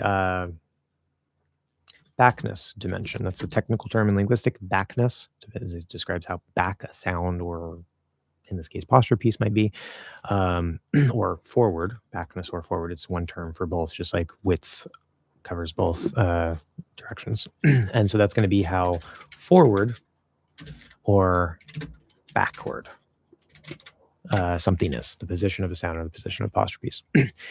So these apply to the entire vocal tract. They don't really apply to the diaphragm. That doesn't matter. That's fine. That's different, right? This is breathing. I mean, you do want to maybe widen the diaphragm, I guess. You're, widening your lungs. Okay, I don't know. Doesn't matter. But when we're talking about the throat and we're talking about the mouth posture, these 3 will always apply to the entire vocal tract. Okay. Unfortunately, they apply in the middle throat differently than how they apply to everything else. I've talked about this before. You guys are probably familiar. Just a quick little reminder. So the middle throat settings in a lot of languages, again, any of these details may or may not apply to your language, but based on my experience working with a variety of different language speaking students, this seems to be the general pattern compared to American English to varying degrees. Okay. So I'm just going to give you sort of the general picture, but not every little detail will necessarily apply. So middle throat is going to tend to push up and back, and it's going to squeeze, so it's going to narrow. So our 3 directions, we're going to go narrow, we're going to go back, we're going to go up. That's other languages, not American English, okay? So your language probably does this to some extent. It probably feels relaxed to you, but very likely that's in there. This little purple line here is the 9. That's going to lift up this way. It's going to get narrow. It's going to go up, and it's going to go forward. Okay. That's also going to encourage the 3, the 11, the 5. Your overall tongue height will come up as well. Your overall tongue forwardness will move forward. Again, it's not necessarily looking like this. I'm just putting something up on the screen here. But your 3 will tend to come higher. Your 11 will tend to push up and forward to help support a higher and more forward tongue to some degree relative to American English. That's the general pattern. Okay, ignore this area. This is a little confusing. So, and then of course, everything gets narrow. So the 5 gets narrow, the 11 gets narrow, the 3, technically the 4, will get pinched on the side of that 3 there. The tip of your tongue might be a little bit tighter. The body of your tongue might be a little bit tighter. Things kind of narrow. Everything goes up. Everything goes forward, but the throat goes back. American English is going to switch all of those around. Okay. So instead, middle throat is going to go forward, down, and wide. Now be careful when we talk about wide. This does not mean push wide. That's a mistake. That's a problem. Okay. You do need to sort of lock it in and make sure it's there. So you need some structure to it. But 99, if not 100% of the width is just you not narrowing anymore. Your posture already does this, and you just want to let that relax wide. So I usually say relax wide, don't widen it. So that's very clear. Okay, keep that in mind. Again, depending on your exact language, maybe you do got to push out a little bit. I don't know, but I haven't encountered that. So it's usually about relaxing, and it can take a lot of work to really let that narrowness go, especially if you don't feel it yet. Okay, so that's going to be down, forward, and wide. Your 9 line, of course, is going to drop here. So we're going down, back. It's going to widen up and open up as well. Your 3 is going to come down. This isn't talking about resistance. This is just a basic setting. Most languages hold it higher. We're going to hold it lower. We're going to kind of lock it in a little bit. It will be used more in resistances for some sounds, but it's going to be lower than in your language probably. Your 11 is going to fall into that 9, down, back, wide, like it's going to fall sort of into the throat a little bit. You might feel almost like you're going to choke yourself, but as long as you sound clear, you're fine.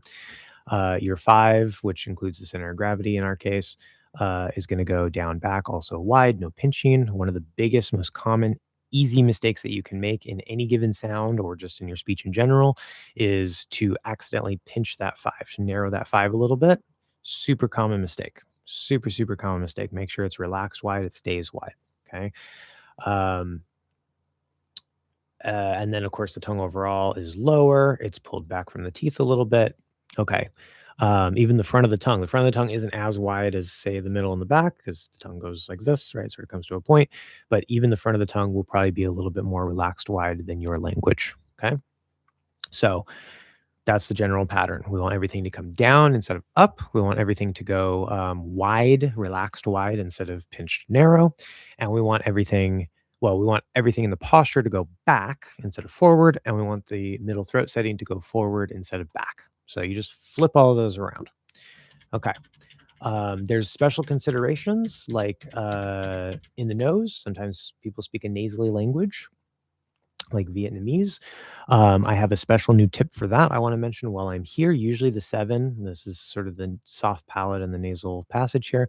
We don't usually have to worry too much about that. Sometimes people have problems with it, maybe around the nasal consonants, getting in and out of them. But if you do have a bit of a nasally issue, something that I learned from working with 2 Vietnamese speakers is I call it the tube, the Vietnamese tube, because it's like if you go to the hospital and they put tubes up your nose to help you breathe or whatever it is, people sort of like they have sort of a funny sound, or they might have sort of a funny sound, and that's kind of what Vietnamese sounds to me. Now I'm not making fun of Vietnamese. I'm just saying like this sort of like nasal quality of Vietnamese. It's not just like this where I'm speaking through my nose. Like there's a certain quality to it, and I've applied this to speakers of other languages that don't have that exact Vietnamese quality, but they still have sort of a nasally issue, especially Asian language speakers for some reason, Korean speakers, Japanese speakers in particular. Uh, it still helps them. I've noticed less of a benefit for that for more Western language speakers, but it depends. So, what you're going to do for that, this should rise.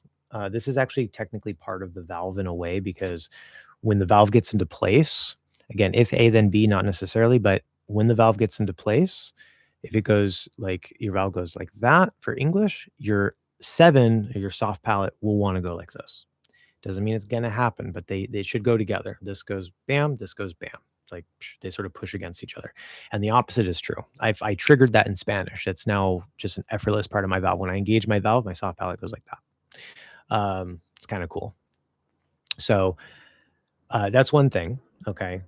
But you can actually, there's little muscles through here. There's actually little muscles all through your nasal cavity here. And it's a little bit of a weird concept at first, but you can squeeze or widen that space, the muscles in there. So I'm not perfect. I'm going to use "ba" as an example just because it's the easiest way for me to mimic Vietnamese. So if I were to do just an American English B plus right? Ba, ba, ba. It's not particularly nasal. We hear a B, we hear an Okay, ba.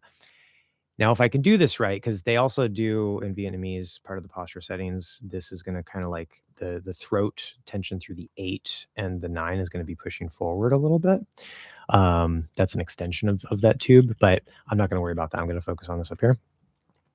If I do instead of ba, ba, if I say, see, ba, ba, ba, ba, ba, like that's not, even if even if I were trying to sound nasally in American English, I'd be like ba ba ba ba. That's not the same. That's not the same quality. Selling a little something extra. Yeah, I know. I'm aware. um, but and it's not balanced. I think sometimes I hit it perfectly, but it's rare. Anyway, this is talking about Spanish comment there. But for any Vietnamese speakers out there, obviously you're gonna be like, yeah, you don't sound Vietnamese, but I probably sound more Vietnamese, right?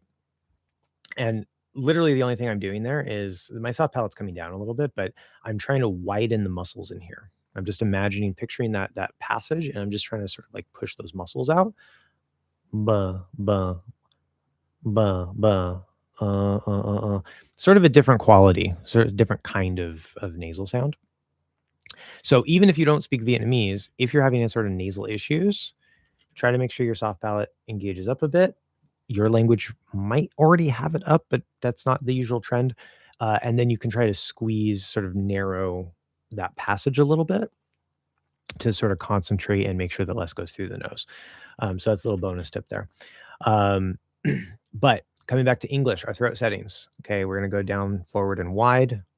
Underneath, we're going to scoop underneath that top throat so we don't mess it up. It will come down a little bit with everything else, but you're not directly pushing into or using the top throat. It's just going to fall with everything else.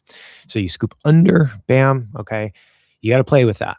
Make sure that you get the right width, you get the right height, you get the right forwardness. Usually people, they have to take at least 3-4 lessons before they start to get the right arrangement. Some people, they just have to kind of like continually work on it.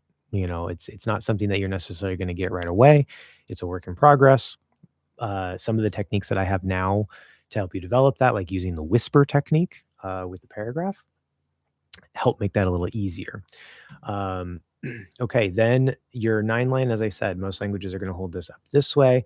We're going to widen that, let that come down here. This is the second part of the valve, so that's going to go that way. If you do it right, it depends on your language. Some languages obviously aren't as much, but if you speak a language like, say, Japanese, Korean, Russian, Spanish, a lot of languages, maybe not so much for German. Um, they're a little bit more in our direction, but you will feel, if you do it right and you sort of play with it and learn how to feel it, you will feel that area through here, an actual angle shift in the muscles. Like if you don't feel that angle shift, you're probably not doing it right. Okay. And again, it'll relax wide as well. So it'll open up. You can use the lookup technique to help with that. Let gravity help you a bit. See if you can look forward, hold it there. If you sound the same, cool. Now, just because you look up doesn't mean you're doing it perfectly necessarily, right? But that's something that usually helps people to open up and let it come down. It's a half step. Okay.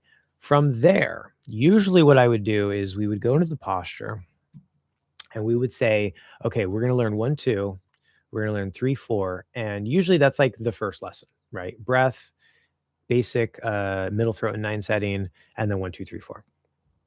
And then the next lesson, we would go in and do 5. Again, the 6, we don't usually have to worry about too much. The 7, we don't usually have to worry about too much. The 8, we don't usually have to worry about too much.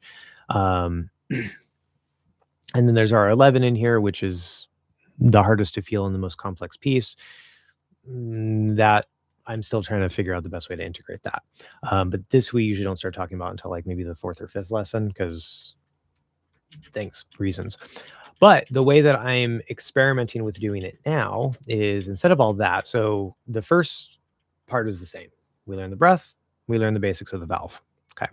Then we're going to go to the 3, right? We learn the 3 and the 4, right? And usually we just have to reference the 3 because if your 3 is right, your 4 is probably going to be right, but the 3 is going to be the middle line here. The 4 is going to be the sides. You just don't want to be pinching, not pushing up. If your 3 is low, kind of relaxed, lock in a little bit. Just don't be pinching on the sides. Your 4 is probably going to be fine as well. So we just say 3 for shorthand, make it a little simpler. But that's the seatbelt underneath the tongue. And without going into too many details, because I have limited time and I don't want to ramble, this is kind of one of those like duh moments. Like, of course, I always have to like learn the hard way. Like, obviously, if you're doing your 1 and your 2, it's kind of easier if you have a good 3, right? And that's, I mean, we usually learn these at the same time, but what I'm finding is the 3 in particular, this is the seatbelt area, is it has a bigger impact on things than I had realized, especially as we start leaving an awe and start moving into some of those front consonants and especially those front vowels, like e and I in particular. Um, and so the way I'm looking at it now is you have sort of like, okay, you have your breath. Your valve is sort of like the foundation of the house. So you say breath plus valve, the throat settings, right? That's the foundation. Okay. And then the 3 as well as the 11, because they want to kind of work together. Just because you do one right doesn't mean the other one's going to be right. But if your 3 is off, your 11 is going to want to be off. If your 3 is good, your 11 is going to want to be good. Again, if X then Y doesn't always happen, but they are indirectly linked together. That's another thing I realized. And it's easier to do the 3 than it is the 11. So let's get the 3 first. But the 3 plus the 11, which is the top of the valve, helps protect the valve so you don't really have to resist this much. That is sort of like the first floor of your house. Okay. Especially for a language where we're trying to lower things and open everything up, you kind of want to start from the bottom up. And so in the first lesson, I'm going to introduce the 3 and the 11 instead of 1, 2, 3, 4. Even though that middle shape is really, really important. And again, it's still experimental. I'm still testing, but this does seem like it would be a little bit more of an optimal way. And then when we learn new sounds, like when we learn that T sound and we do our transitions, t and ut, or especially the vowels, e, we do e, um, it's really easy to focus on the 1 and the 2 and just, like, make sure it stays in place. It's relatively easy to focus on that 5. You have that little bit of resistance, make sure it stays in place. Um, and so usually I would start here, and then, like, the 3 kinda gets neglected because I didn't realize how important it was. The 11 is kinda hard to do at first, so it's like, okay, we learned what it should do, but we don't really worry about it as much. Try to make sure the valve is good instead. And that's I'm learning that that's not the best way. Like, it works, but it's not the best way. And so because this is relatively easier to monitor and to feel and to stabilize, that should be the last priority, right? So when we learn new sounds and new transitions, I hate when this happens. I'm trying to go back and it won't go back anymore. So I'm going to have to like start this, but the image, but um, so if I say, for example, the T, so the first thing we would do is like, okay, make sure we're breathing in, make sure our valve's in place. We're gonna try to do that T, right? We learn where the T is, what part of the tongue we use, where it touches, blah, blah, all the T things, right? Okay, so we're gonna use the front part of the blade. We're gonna touch the bump there. Okay, good. We're not near the teeth. Great. Now you're probably gonna be a little imperfect because if this is pushing forward, that's gonna cause problems. But again, we can only do so much at a time. That's fine. We learn it in pieces. We got to figure out what is the most important thing to introduce first. So now you know how to do the T. Instead of saying, hey, let's make sure our 1, 2, and 5 are good, we're going to ignore that for a second. We're going to come down, make sure your valve is good. Make sure that as you lift up for the T, you push down in the 3. It's a nice little rhyme, right? Because that's what the 3 does. It's going to sort of give a little bit of resistance to create a more solid floor so that the front of the tongue can push off of it. Most languages don't do that. Most languages seem to push the 3 up in order to help lift the tongue into the T. We don't do that. The front of the tongue is its own independent piece. We have our 4th tooth. We have our shape. Okay. The front of the tongue can do whatever it wants independently. Okay. All those front sounds are just front tongue. You stabilize your posture, use your front tongue. Okay. And that's in part because of the hinge. But that's also in part because our 3 and our 11 will resist and create a base that the front of the tongue can sort of get a little like push off of to lift itself up and shape itself. Okay. It's a different way of using the front of the tongue. So we learn that first with the T, and then we'll learn the 11 with the T. Okay. And if your valve is sounding good, your T overall is sounding pretty good, your 3 and 11 sound like maybe they're more or less working. We say, okay, great. Now we're going to go in and add the 1, 2, and 5. That's the way that I'm starting to approach it now. And I may find after some experimentation that the other way was better. And I might not do it that way. But at least when we first learn the I do think it's going to be better to start from here after the valve instead of trying to do this way. Again, at the end of the day, we got to get all the pieces, whatever works for you. I don't care. There's more than one way to approach it. It's a complex system. Whatever. You don't have to do it the way that I say. Okay. But this is based on my experience of what tends to be the most efficient and optimal and helps people get, the quickest results. Again, not like it's going to happen overnight. You're probably going to have to practice. Some people get this piece pretty quickly and that piece takes longer, vice versa for other people. Okay. It depends on your language, depends on you as a person, depends on various things. So, good. Yeah, we have the we have the ah in terms of the content of sounds we learn. We learn the first. We make sure we can do the ah on the back of the tongue, open that jaw. Okay, we also learn like the jaw openness setting for the as well. That's a minor detail. Start making sure that we can go back and forth between them without messing them up, so they're consistent. Your posture is stable, right? Once we have that, then we go into our first consonant group. So we have ta, da, na, sa, za. These all use the exact same posture resistances because they're all pretty much in the same spot. And then we also learn the ka, ga, nga, okay, in the back. Just that's mostly just because it's hard to make words and sentences with just, that limited sound set. So we throw in a couple back sounds. And that introduces a new way to kind of use the 11 because the 3 is still going to have to push down because it's a high sound, doesn't matter if it's front or back. But the 11 is going to resist down in a K, where it's going to resist down and back in a T because it's just counter to wherever the sound is. So that introduces a little bit more variety, helps you feel the 11 a little bit more. So that's already a standard part of the course, but it kind of fits in with this new approach in terms of the order that I'm doing. And we build that up into our first list of words. So we have done, cut, does, no, done, cut, done, sun, cut, does, tongue. Okay, we practice those. We try to make sure those sound good because you might think I can do an I can do all these sounds, I can do my transitions, but then you try to put in these words, doesn't sound good. Never take it for granted, right? That's why we build it up. Once you can pass that, then we start looking at some of the other vowels, e, I, a, as well as our first group of sentences. So he needs to get on it, et cetera, et cetera, et cetera. And then we start slowly introducing transcriptions, rhythm, stress, linking. Those are never as important, and they become more important the higher we get, the more that the posture gets stable and the articulation gets better.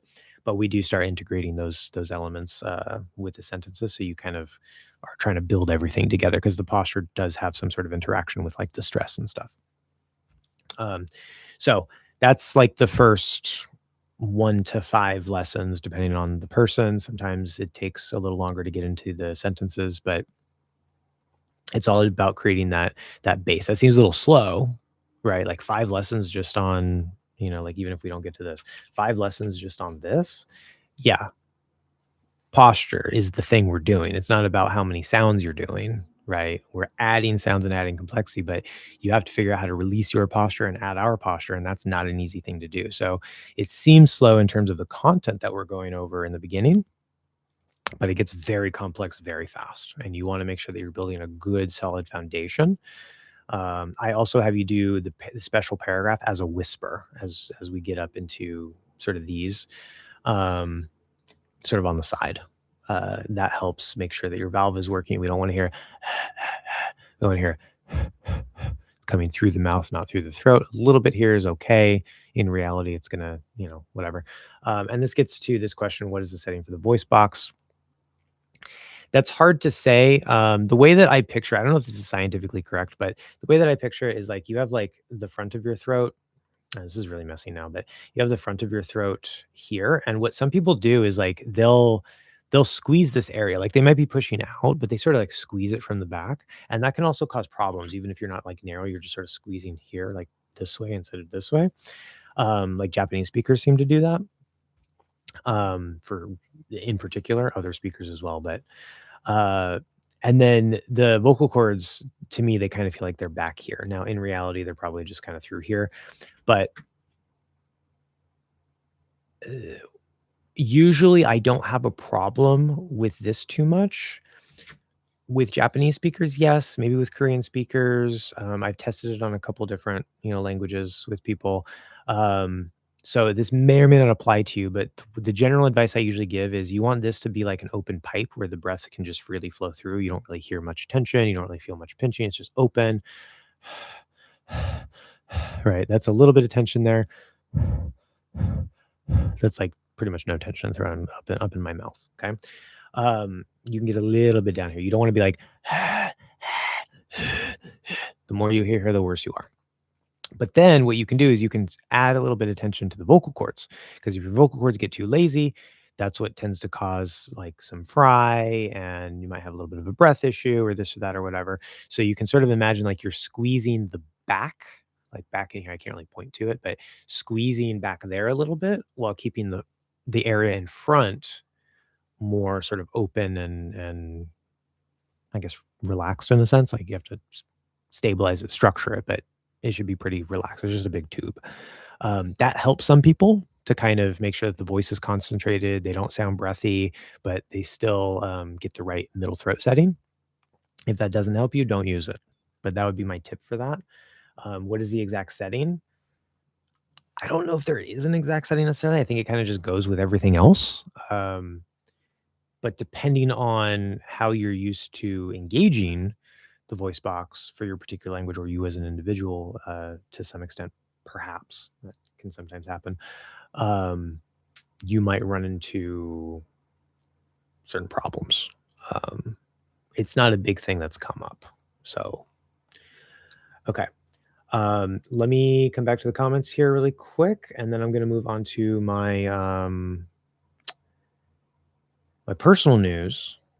And then there's some comments on the channel that I want to get to as well. So we're doing pretty good on time here, I think. So let's catch up a little bit here. Okay, so do you think every language has its own distinct posture, or several languages could share the same posture?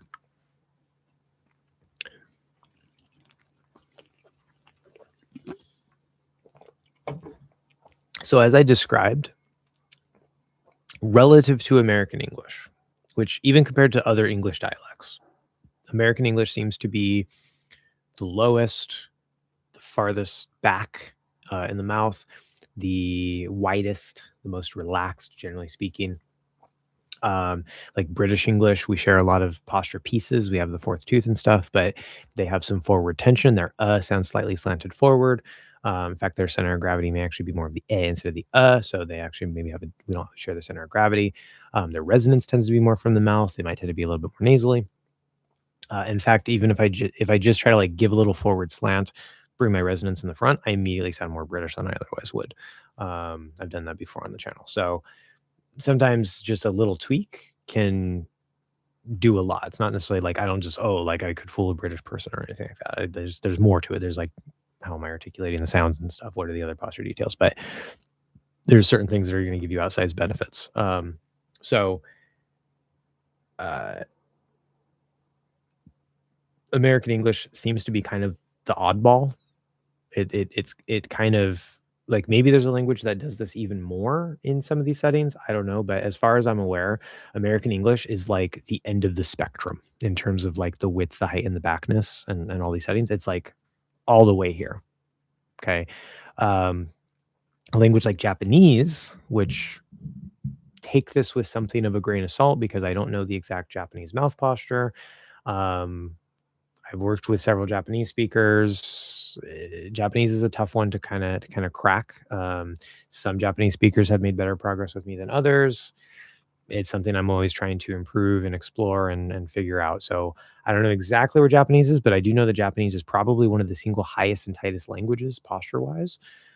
So just based off of my experience, I would put Japanese on the other end of the spectrum.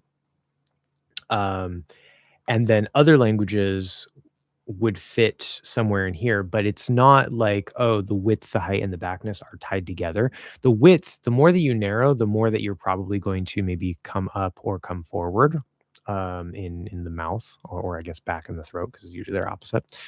So the width is extra important because it can actually like trigger the other ones from your native posture, but they're not exclusively tied together. It's not like, oh, if I change my width this much, then my height will change this much and my backness will change this much. That's not the case. And so when I say spectrum, I don't mean like, oh, hey, so like, let's say Spanish is here, for example, just to put it somewhere. That doesn't mean that like, oh, the width, height, and backness is, mostly Japanese compared to English. That could mean like the width is, I don't know, halfway of English and then, or halfway of Japanese, and then the height is like three-quarters of Japanese, and then the backness in the mouth is, maybe half Japanese. Like, okay. So don't think of it on the spectrum, how I'm thinking about it and seeing it in my head. Don't think of it as like it's an equal amount in all three directions as you go through the spectrum. But if we were to pick two poles where that width, height, and backness generally tend to be the most extreme, that would be Japanese on one end, and then open and relaxed extreme in American English on the other end. And the general pattern, because of that, because American English is on this end of the spectrum, the general pattern that I found is most languages will move this direction. So there tends to be more narrowness through the vocal tract. There tends to be more height through the vocal tract. There tends to be more backness in the throat and more forwardness in the tongue. But the exact degree of that is going to depend on the language, maybe even the dialect. The exact combination of those factors is going to depend on various things. Like even like the degree that your 11 pushes, like maybe one language really pushes that 11 as a base setting. Maybe another language only pushes it a little bit. So we have this sort of up and forward and pinch, like all three in one posture piece. Yeah, that's not an easy question. But if we have these two poles, or since we're learning American English, we really just need this side. But since we have these two poles, we can sort of conceptualize. There's probably not two languages that share an identical posture setting, but there's probably languages that are closer than others, like Russian and Spanish, especially since like the sound set of Spanish is literally just like a subset of Russian. Like Russian is all the same sounds, but more. And Russian doesn't sound like Spanish. So obviously there's going to be some differences there. But both in articulation and in posture. But there does seem to be some sort of closeness, because I've worked with, like, I have my own personal experience with Spanish, and reflecting on that, I've worked with some Spanish speakers in posture, and then Russian speakers are the speakers I worked most with throughout my teaching since I started this. It just happens that way for whatever reason. And those two seem to kind of like, if there's any two languages that are kind of close in overall posture settings, it's probably those. Now, if you get to say like Spanish and Portuguese, where like, the grammar is very similar, pronunciation actually can be quite different. So you might think that those are similar, maybe they're not. You get to like Russian and Ukrainian, obviously that's a hot button issue right now. I don't know how to say it, but like Slavy Ukraini or something like that for Ukraine, yeah. Anyway, not to piss off any Russians, and I'm sorry, like, but I don't like your government. Your Russian people are generally great, but the government is, it's like here, our government's messed up right now, but the people generally, most of us at least, are not evil. Anyway, that's not the point. Russian and Ukrainian, again, I don't know as much about that, but my understanding, there is some differences. I've worked with some Ukrainian speakers as well, and there are some differences, but they seem to be quite similar in the posture and in the articulation of sounds. Obviously, there is a difference. Like, if a Russian and Ukrainian speaker talk to each other, they're going to know. like you can have a Ukrainian accent in Russian. So they're not the same, but they seem to be fairly similar in their settings and stuff. So it's all relative. It's depends on sort of like what languages you're comparing, I guess. Anyway, what muscles in the throat should be adjusted from your experience in teaching your students? So I think I kind of went over that for the most part. I don't know any of the names of like, oh, this exact muscle here or there or whatever. But do the thing I said. If you want to ask a follow-up question related to that, you can, but I'm going to say that. The internet is so fucking bad. I can't hopefully I get home before the stream ends. Having trouble. And your message got deleted. Damn. Yeah, we're having some tough times. Russian posture is less similar to American posture. Oh no, that's for sure.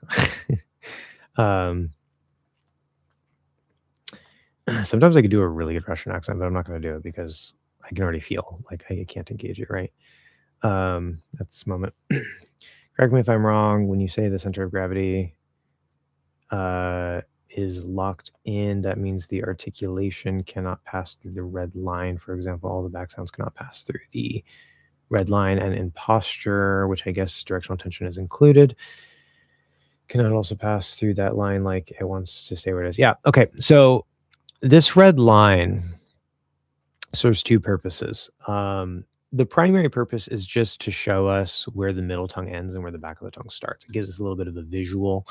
And we kind of want to, although among native speakers, there's a range for the it can be as far as the middle, for various reasons, including encouraging the right posture settings, just making it a little bit easier. I recommend that you put it more back middle. And of course, we're pushing it this way. We're not pushing straight down. That tends to make things easier for most people I've worked with. This does not want me to go any farther back for some reason, but okay. That's its primary function. There was one live, I think it was the first live I did when I haven't made new videos, but I came back to the channel, did a live, said, hey, this is the current map I'm using, blah, blah, blah. And I was saying that, like, okay, like the center of gravity wants to push in through here, but it can't pass this line. And then the back of the tongue is going to sort of push off of it.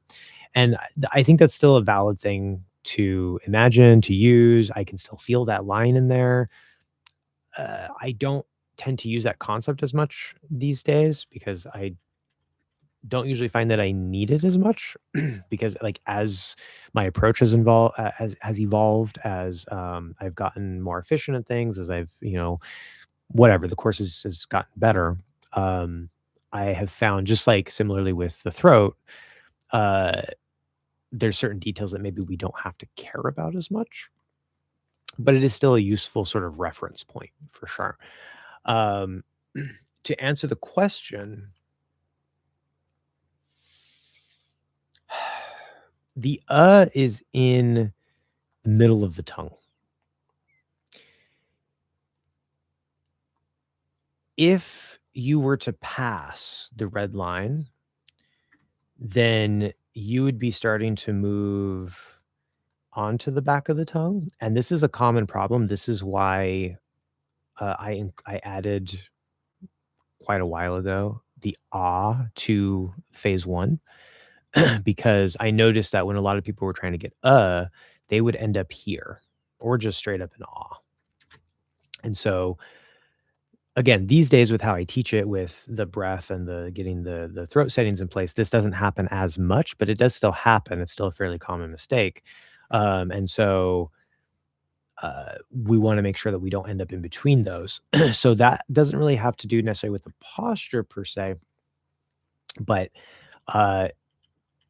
it does serve a purpose of, like, if you're on that line or you're moving past that line in terms of where you're putting the sound on the tongue, then you're not going to be doing a good anymore. You might be doing like a half half or you might be doing what I would call maybe like a 75% Let me see if I can do that. It's kind of hard for me to slice it down, but if I do, okay. So there's and two completely different sounds. One is here, one is here, right? Okay. If I were to do, say, like 50-50, where I'm sort of like right in the middle, instead of we would get like sorry, that's like a 75%. Like it sounds like I'm trying to do both at the same time, right? If I get a little closer, I'm sort of on the line.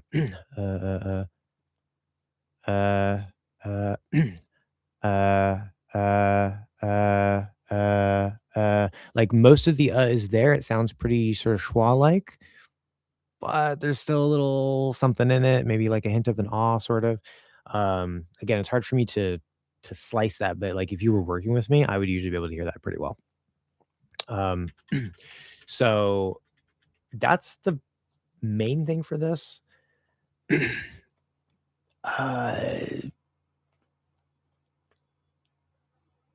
Yeah, if using this image is sort of like like a steel rod that's in there, and then you're sort of like pushing into it here to resist and pushing off. Totally use it, 100%. It's perfectly valid. I feel that. But if you're like, "Ah, I don't know if I'm doing this right. I don't want to mess it up. Like, um, do I have to do this? If you can get the result without worrying about it, then right, sound is king. As long as you sound good, I don't care. It literally doesn't matter. So yeah, that's what I would say for that. Hopefully that answers the question, but I would say yes. I don't feel like so if I get my posture in place, it does feel like I generally sink through the 11. Yes. So at some point, it'll sort of like kind of go through there a little bit, but that's just to get the base setting, right? That's like if I go from a different posture. Um, Once I'm there, then I feel like when I add the resistance, like when I place the sound is just there. But when I add the resistance, I feel like it doesn't really cross that line, if that makes sense. Right. I'm sort of like pushing into the back of the tongue, but I'm not actually like going through the back of the tongue, if that makes sense. So so the red line near the center of gravity is what you called before a stabilization column. Yes, but the red line under the hinge is also a stabilizing piece. So okay, so this one, again, one of the primary functions of it is to separate the front of the tongue from the middle of the tongue. Very visual. Okay, this line is very important, especially because like your is right here, as in cat, and your start of I is right here. They're literally on opposite sides of the line. So if you don't have this line right, those sounds are probably going to be a little bit off. But this is the part of the tongue, sort of like that start of the middle area that wants to be touching the fourth tooth. Again, this is not to scale. This is a big tooth. This is approximate. It just gives you sort of an idea. But the purpose of this line is not a stabilizing line. It's dividing the two pieces, and it's the part that touches the hinge. Okay. That's the primary purpose of this. Now, what I will say is that a lot of other languages, in addition to pushing the 11 this way and pushing the 3 this way, just as like basic posture setting, but also for their sort of resistances or helping them to form the sounds. I noticed that in quite a few languages, I would say Russian, Spanish, even Shona. I'm working with a Shona speaker, which is an African language. Especially if like you have the sound in your language, like a sort of a, and you have trouble doing as in bed, it usually sounds kind of like a. Probably you have tension sort of through here, pushing up right through this section. So it's almost as if there's like a steel bar here instead of back here, and you push off of that to help give a little bit of a slant and structure to the front of the tongue. That's just based off of my ears. Take that with a grain of salt. But in American English, it's mostly just visual and hinge touching. It's not like I don't have like tension there necessarily that's going to be structural. But what I will say is like if you go up for a T, you want to keep the back half lower. You don't want it to raise, so that's important. But then also, if you go for an E, you want to make sure that this doesn't come up. That's actually part of keeping your 1 and 2 in place, keeping that middle shape. And so there is, in a sense, for these front sounds where the front tongue might lift, you don't want the lifting of the front tongue to go past this line. So in that sense, it is structural, but it's kind of more like a guidance line, if anything. So like when I do an E, because E is kind of tight and it's like right here. So it's sort of like that. Again, the sides of the middle are lifted, but the body is low. Then again, this is approximate. I'm doing a messy drawing here. It does feel as if like I have to dig in here, and it does feel kind of structural. Well, it's resisting that E or even a T. But if I'm not doing one of these high front sounds, I don't really feel any tension there. Okay. Anyway, I'm gonna let's see.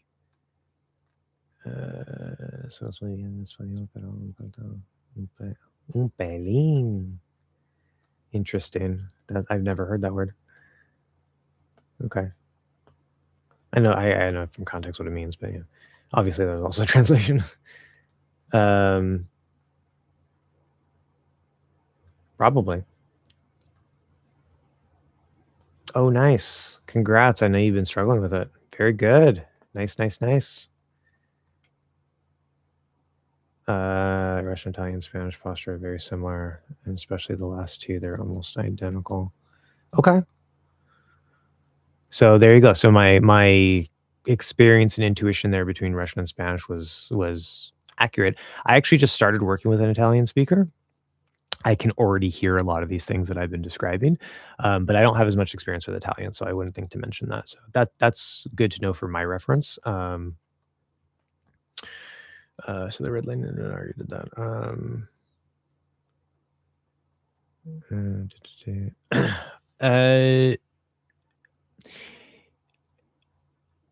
A little change in certain key areas and changes in the way sounds are articulated, even if, say, the IPA says they're the same sound and they're roughly around the same place, those can contribute to quite a large difference.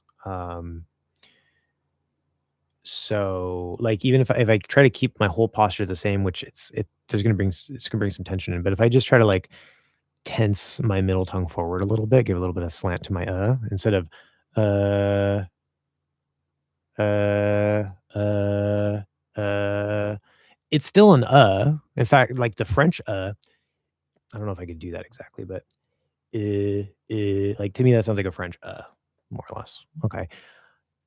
They have the same symbol, right?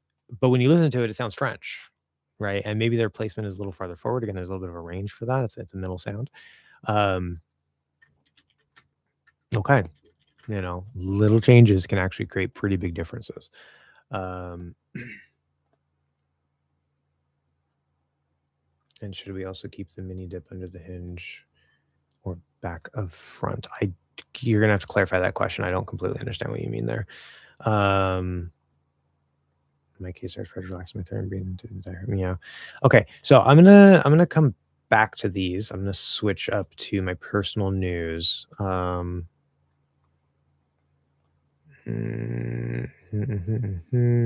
it's kind of a conversation. Interesting. Yeah. And then Abdullah, as an Arabic speaker, I don't remember whatever you said before, whatever consensus we may or may not have come to on that, but I do know from working with a couple Arabic speakers, if I remember right, what was it? Like the tongue is farther back than ours, which seems impossible to me, but apparently it is, right? So, but then the other details, I think you're more narrow and you're higher. I'm not again, I haven't worked enough with Arabic speakers, but I think we did determine that you're farther back. So maybe there's a little bit more room, maybe. Okay. Yeah, as far as relaxing the throat and the yeah, that can be really tough for a lot of people. But again, that's your ground. If you have trouble with the breathing in the throat, even if everything else is like you don't have any of your native tension up here, you're pushing in the right direction, you feel like you're doing the right thing. If the throat is off and the breath is off, or if the throat is off, it's probably going to be introducing at least extra tension and make you sound a little unnatural, or it's probably going to be pushing into some of the pieces or destabilizing them in certain sounds or certain words. Again, the breath can cause a chain reaction that can affect the accent, but usually you just sound less clear, a little less natural. But you want to think of sort of like the breath and the throat setting, although they're different pieces and you can work on them separately. You want to kind of get them together. So like as you breathe in, bam, your throat setting gets in place. Your valve opens up, breathe in, automatic. That's what happens for us as native speakers. It just gets into place if we're not speech ready. If we are speech ready, it's not like every time I breathe in, I do that. But if I'm not speech ready, then I'll feel, if I pay attention, I'll feel a little engagement there. IPA doesn't seem to take into account the posture, I guess, is a flat system. Well, it is a flat system, and the people who use it generally admit that. I had somebody on one of my videos where I was talking about how I don't like the IPA, somebody commented and said, well, yeah, it's a flawed system. It's not perfect. No system is perfect. And that's fine. But yeah, no, like posture is not taken into consideration in pretty much any system, as far as I'm aware. Like there's been more research going into it and stuff. I don't keep up on the news on that, but it's still like very unknown and an underestimated thing. So I don't know that they could build it into the IPA. Like you would have to have like, I mean, we're talking about how complex this is. Like even just to mark these three directions, like in a sound or in a posture, like how are you going to show that in IPA? Right. And plus IPA shows the sounds. It doesn't even show the posture. So you need a different system for that. Like instead of an international phonetic alphabet, you would need like a international posture scale or something where you can like manipulate those levers, I guess. Anyway, Abdullah just answered the question. But then you have natives that also struggle with the diaphragm thingy. It feels like a universal problem. Yes, I'm not aware of native speakers having a diaphragm issue. Like provided that, like obviously, like if you have some sort of lung issue or whatever, where like it's just hard for you to bring in air or use air because of an illness or because of how you're born or whatever, then yeah, obviously. But for the average person who doesn't have any like physical like underlying condition like that, I'm not aware of natives having a problem with the diaphragm for speech. For singing, for learning how to sing, yes. Speech impediment is different. Yeah. So American English is kind of like half singing. So you have to learn how to use the diaphragm more and be able to control it better to like hold out long notes and do all kinds of different things. I'm not a singing teacher, so I don't know, but yeah. I'm gonna have to cut off the comments here and switch up. I'll make Ian, is that an I? I think so. Ian's. I'll make yours the last one. People can keep typing, but I'm going to switch after I answer that one. So yeah, okay. Do you use formants? No, I haven't really looked much into formants. I know Rachel's English talks about it, and there does seem to be something there. That could maybe be the next little thing. Like in the course, we also talk a bit about resonance placement. With the way I teach things now, again, the resonance kind of usually takes care of itself more or less. Sometimes we have to talk about it directly. I probably should look into formants as sort of like the next thing that I can maybe add on to it and make the course even better. So I'll put it in my brain and I'll maybe take a look at it at some point, but I don't know if it'll be directly relevant or necessary. Are Americans all mouth breathers? No. No, we generally breathe through our nose, but when we're speaking, we take the air in through the mouth because the amount of breath that we use in our speech is more than in most other languages. And we also want to be able to say a lot in one breath. So we tend to take in more air more quickly. In order to do that, it's easier to go than it is to go, right? Okay. Yeah, when we're not speaking, we normally just breathe like regular people. Stremmy guy, I guess. Hi, welcome. Okay, so I'm gonna switch to my personal news here. I'm gonna try to keep this relatively short because I do want to have time to answer this couple of channel comments that I'm behind on. I'm gonna have to close this because it won't let me go back all the way. I might need that again, so I'll just open Paint for now. But okay, personal news. I want to close you, and we're back over here. Stop sharing. Do I need to show my screen? No. Okay. Personal news. Now, some of you might not like part of what I'm going to say. Depends on some of your beliefs. Just so you know, Stremmy guy, I am going to get back to the comments. So I'm going to ignore that for now. You can write whatever you want. Don't worry, I will get back to your comment. This is how I'm just handling things. I'm sort of weaving in and out of the chat.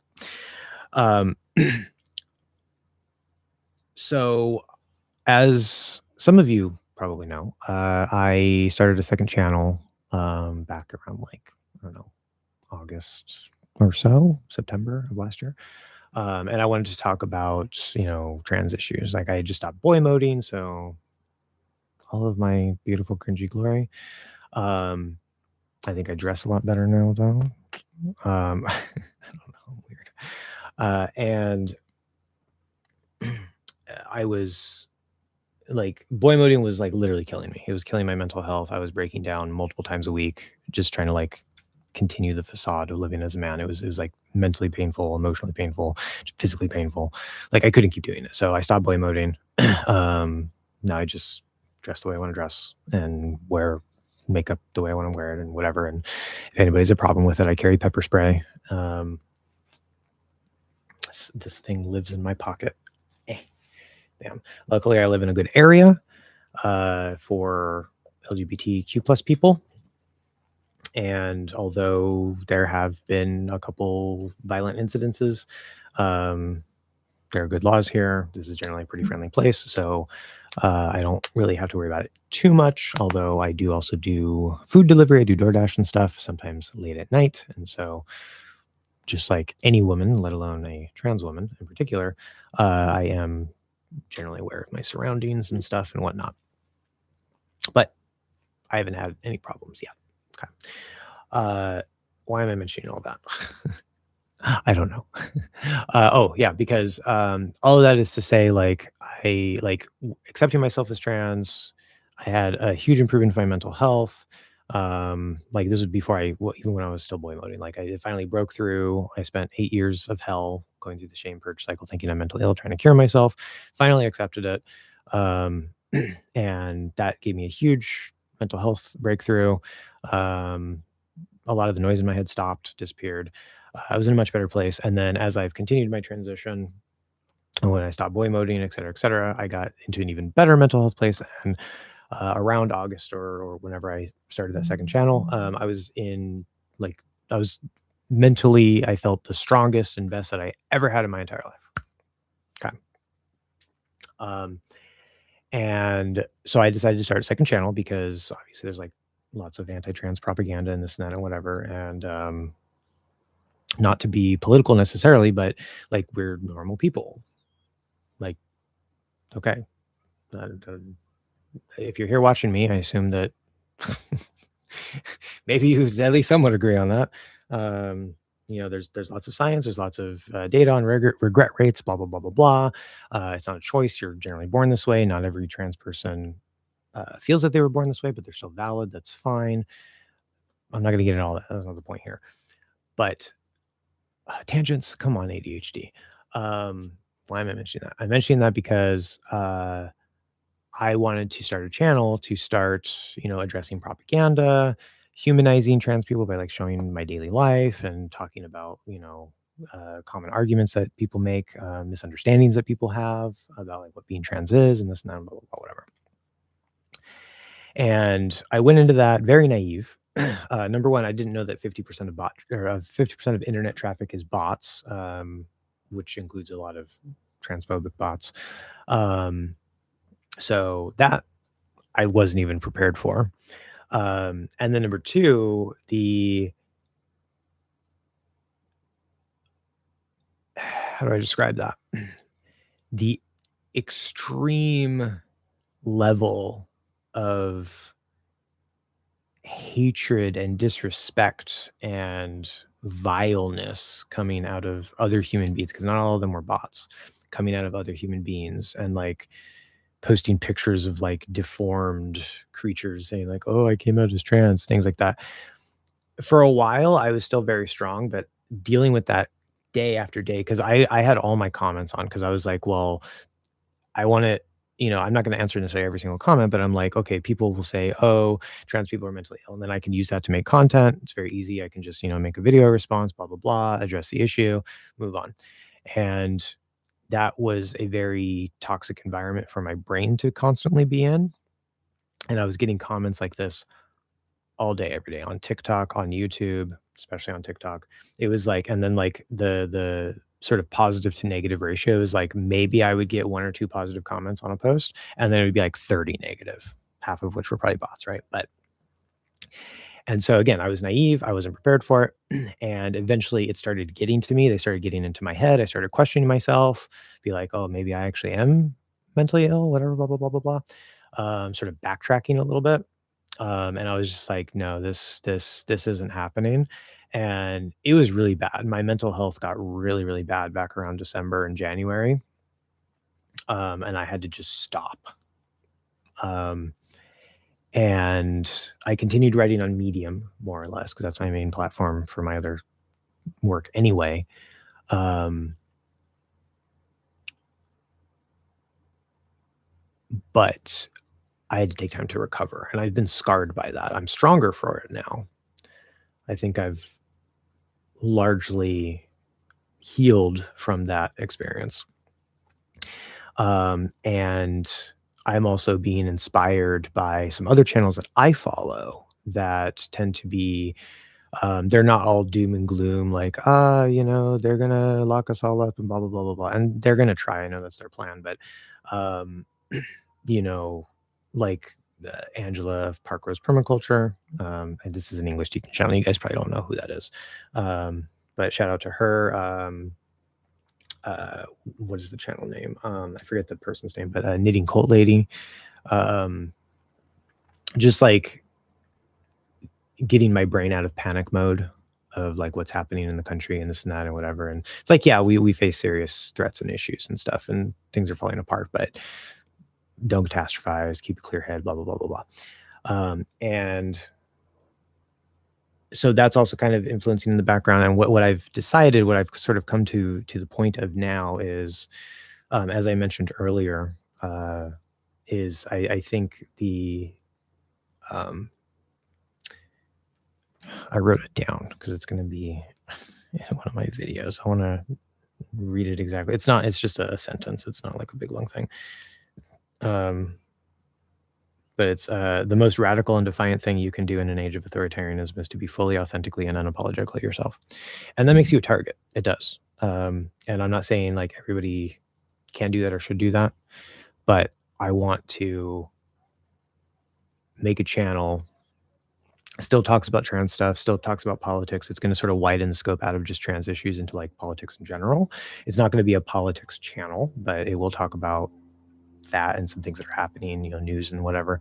A lot of that aspect will be focused around trans and LGBTQ rights, but it's not going to be limited to that. That's going to be one pillar of content. I'll be talking about like patriarchy and this and that and whatever. So there's like a societal aspect, a cultural aspect wrapped into that. And then I was like, well, I don't want it to just be that. I want it to be about me, right? Like a channel about me. Not that, like, I'm generally not the type of person that's like wants to be in the limelight necessarily, but in the moment we find ourselves in, with all like the fear and the misinformation and all the things that are happening, like, the bad guys are trying to win again. The entire world order is being destabilized. So we're living through some crazy times, and it might be presumptuous of me, but I want to give this positive message of like it's not even a trans specific thing or an LGBT specific thing. It's like it could be, hey, that job that you always wanted, but you were too scared to do because you wanted a safer, path or whatever.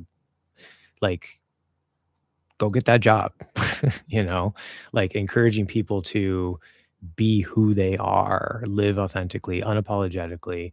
I'm going to be talking about like how to do deconstruction in your psyche and stuff, because I've done a lot of that work. I'm always deconstructing more.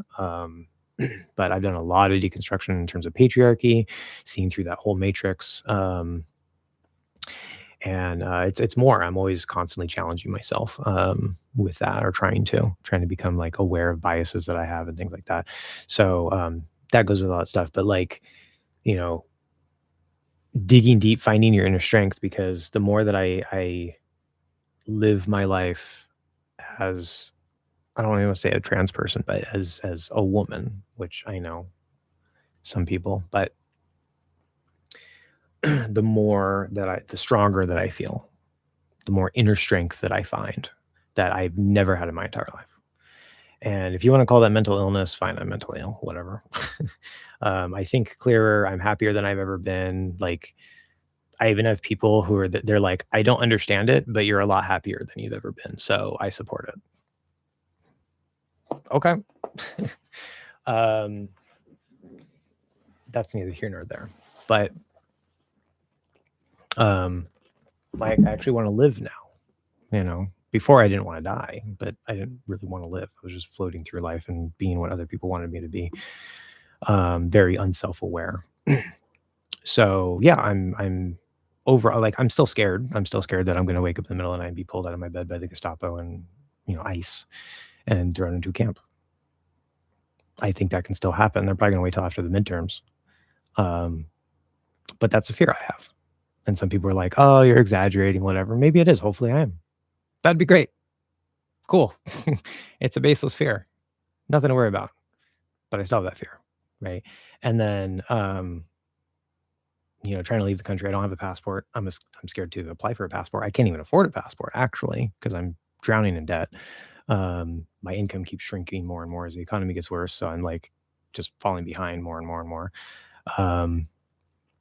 Sometimes I work 14 hours a day. Almost every day. I don't really take any day of the week off. I go all 7 days. I just don't work the same amount every day. I'll take off sometime here or there for an appointment or for, to hang out with somebody. But for the most part, I'm working all the time. That's literally my life, just work. And that sucks. That's what a lot of people find themselves in right now. Why am I going off on the, God damn it. Sorry, ADHD. Come on.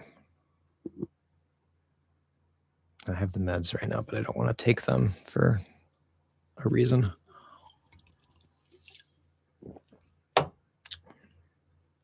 Oh yeah, the leaving the country. Even if I did have a passport already, I couldn't afford to move. So, right, and a lot of people find themselves in that position as well. So I have those fears. It's not like I'm just like, oh, yay, I'm so happy and flowers and not a care in the world. Like, no, I'm much stronger than I've ever been in my life. I'm happier. I'm in a better place than I've ever been in my entire life. But given the real world threats that the world is facing, let alone the country and let alone my community in particular, yeah, I'm fearful of things. But despite that, I still want to live out loud unapologetically because personally, I feel I don't have a choice. Like, I can't go back to boy moding, even if I wanted to. Like, I literally cannot function. I can maybe force my way through a day and hopefully not break down. But like, I can't. Like, I literally have not walked outside presenting male, like as a man. Sorry, man, not male. Presenting as a man since I stopped boy moding, which was back in like July, August of last year. So this is me. And hopefully I'll get closer to my transition goals and my face will change and all this other stuff. And, I'm going to be working on my voice. I'm scheduled to do that later this year. They have high volume of speech therapy things. So I can't get in right away, but, and I'm trying to get electrolysis on my face so that I don't have to shave anymore, blah, blah. So I'm moving in that direction, hopefully, whatever. But then also I may never pass. Passing is a privilege. And so that's the other thing is like for my fellow trans people who are maybe scared or whatever, it's like, I'm not saying, hey, stick your neck out, but I'm saying if we want to live in a world where we're accepted, we have to be who we are. We can't go back in the closet. As dangerous as it is. So I'm not gonna you're responsible for your own safety. But I hope what I'm trying to say is getting across. I think whether it's just general life, again, take that job that you've always wanted, try to get it, whatever it is. Or just, be a little quirkier, be a little bit more, yourself. whatever it is, something small like that, or something as big as this.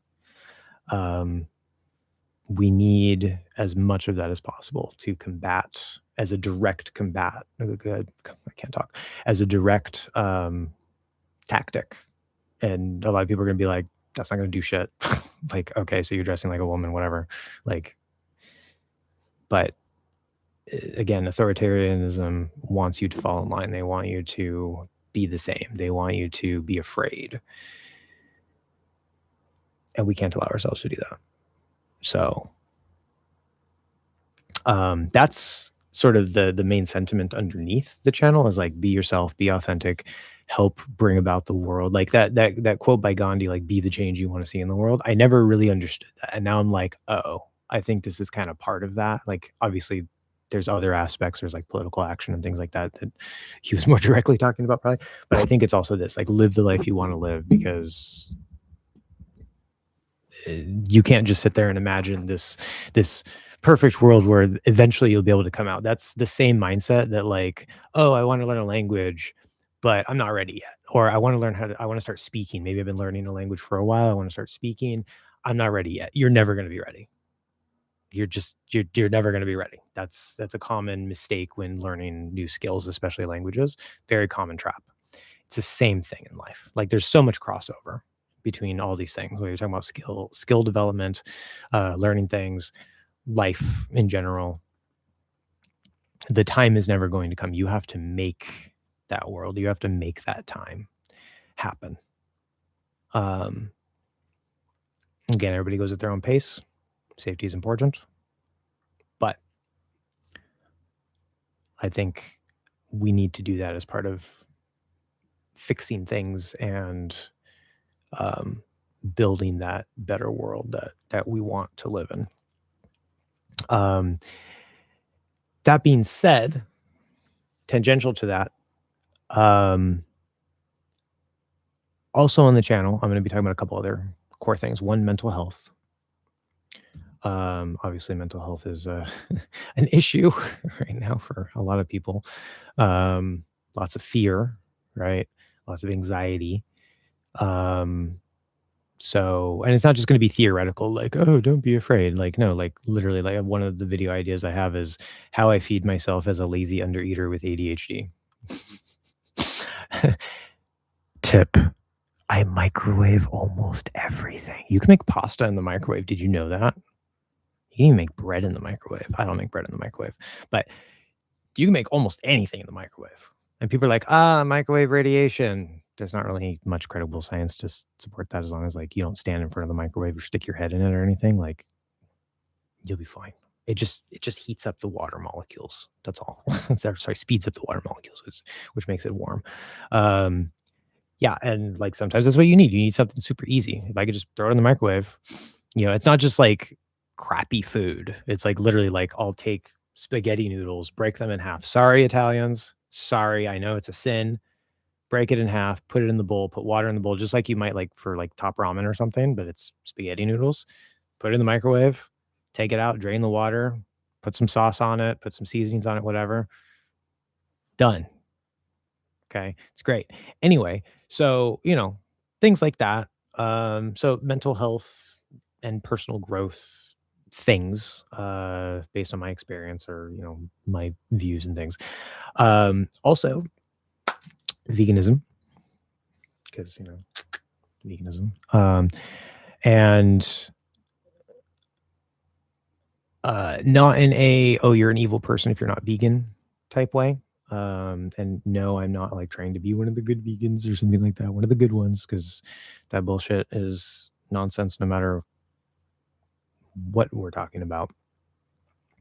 But, it's something that is important to me. It's part of my life. Something I want to talk about. And I think it does tie in to the politics and stuff. It ties into culture. It ties into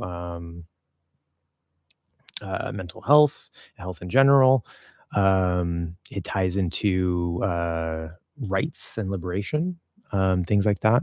So, and obviously people are going to have different opinions and views on that, but to me, it kind of goes with everything. And part of that would be food, right? So I want to have like a little show like cooking with Catlin, vegan recipes, right?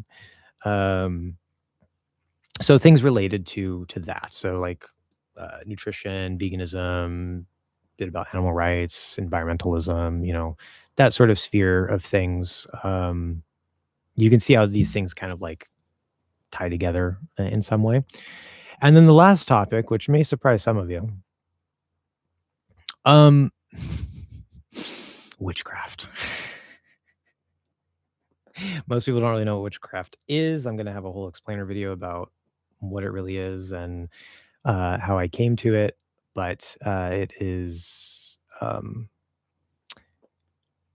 yeah, you have to stay tuned for that one. I'm not going to spend much time talking about that here. I'd watch Cooking with Kyla. Oh, good. um,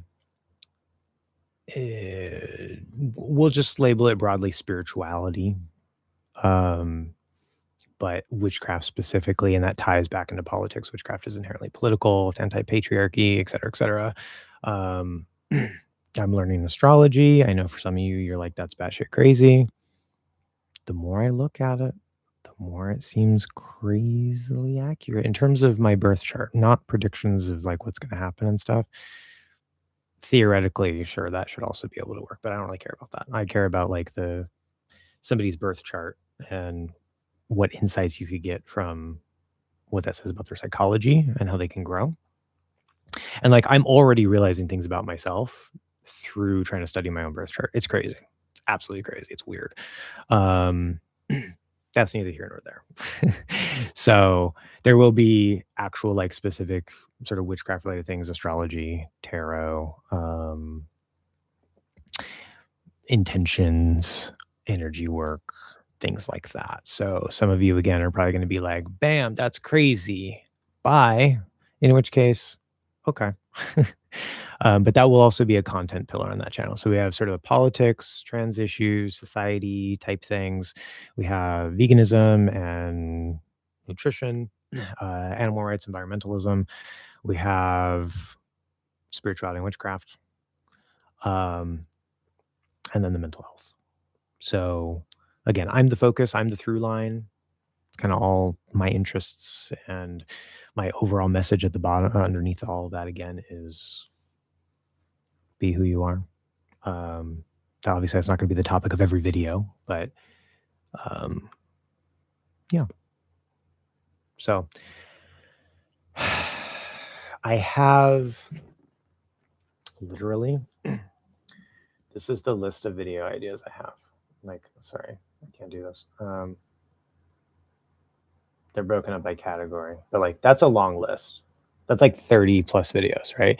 And this section here, this is just the first batch because one of the things I learned when researching for this channel, how to grow a channel, I found that like if you're going to start a new channel, one smart strategy is instead of just like posting a video and saying, "Hi, welcome to my channel," you record anywhere from 5, 10, maybe even 20 videos.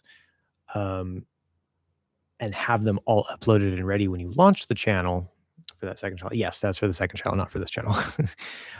Sorry, I'm still not very active here. I'm still teaching it every day, but I'm not very active making content here. What was I saying? Yeah. And so if you have that content, then when they watch that first video, then they're gonna be like, oh, there's this other video. Then maybe I want to watch that. Or oh, they also talk about this. And then I'm gonna have like playlists for each of those areas that I mentioned. So they'll actually be able to see like, oh, okay, this isn't just like a channel about this thing. This is a channel about these things. To sort of like set expectations, audience expectations stuff. So I have a like whole plan around it. I already have like the intro video scripted out. The other ones, I've never been very good with scripting. But the other ones I'll probably do like some loose scripting and whatever. I have a tendency to ramble, unfortunately. That's why writing is like my better platform. It's easier and I'm much better at communicating and writing than speaking. But yeah, I have this list of like 15 or so videos that I want to start with. And I'm still not 100% sure on it because there's a lot of fear in it. And I know I'm just like overthinking. And it's just like, if I want to do it, I just need to do it. Right. So like even me, your seasoned, experienced English teacher who tells you to, just do the thing and conquer the fear and it'll be okay, right? Like, just go for it. Even me, I deal with the same thing, same shit, right? Sucks, but it is what it is. You just know what you got to do. So, um, most likely, I'm gonna start doing that. I haven't recorded anything yet, but and then because I want to get all those videos done before I launch the channel or relaunch the channel, it's going to be a minute. So if you're looking forward to that, what I will do, if you care at all, I'll come over. Oh, I don't think I can change channels without messing up the live. So,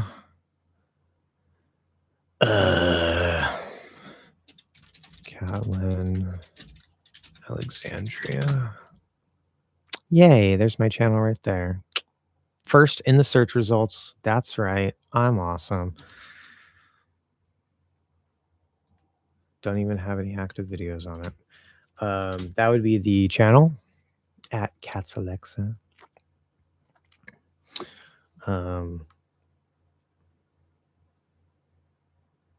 Anyway, you can go subscribe if you want. Wait for the videos to drop. Already subscribed, yeah. Yeah, some of you were already there for the first round. But anyway, okay, that's my personal news.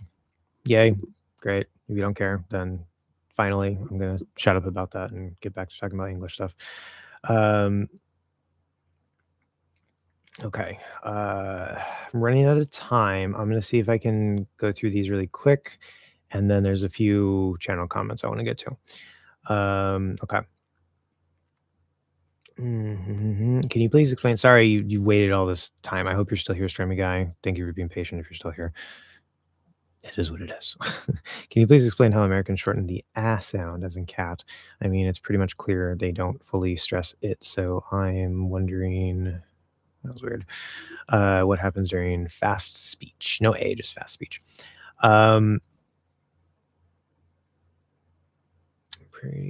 It's pretty much clear they don't fully stress it. So has all sounds have a range of articulation. There's sort of like a lazier version where it's like it's formed enough to where it doesn't sound like another sound, but it's not fully articulated. And then there's like a nice, good, clear, fully articulated sound. So if I do like it's a nice, good sound. If I say don't you have to open the jaw really at all? Great. Okay. Still an sound. Doesn't sound like an doesn't sound like anything else. So like that, they're basically using the lazy version. Also speed is a factor. Like the faster you go, just the shorter amount of time we spend on any given sound.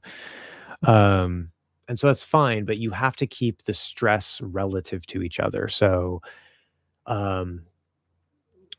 let's say you have, if you say like the cat is, the and is are not stressed, but cat is, then right, the cat is, the cat is, the cat is, the cat is. Even if you shorten it, you don't like, I wouldn't say it's not fully stressed. It's still fully stressed compared to the unstressed syllables. It's just not super clearly like the cat, right? That's just really clear speech. That's enunciated speech. We don't talk like that all the time. So as long as you keep it proportional, where your unstressed syllables are still a lot shorter, quieter, and usually lower in pitch than your stressed syllables, it doesn't really matter how short or lazy those stressed syllables get. Up to a certain limit, obviously. Like maybe like guys maybe we may not even understand what you're saying. So also thanks a lot for the content you've been uploading throughout the years. No problem.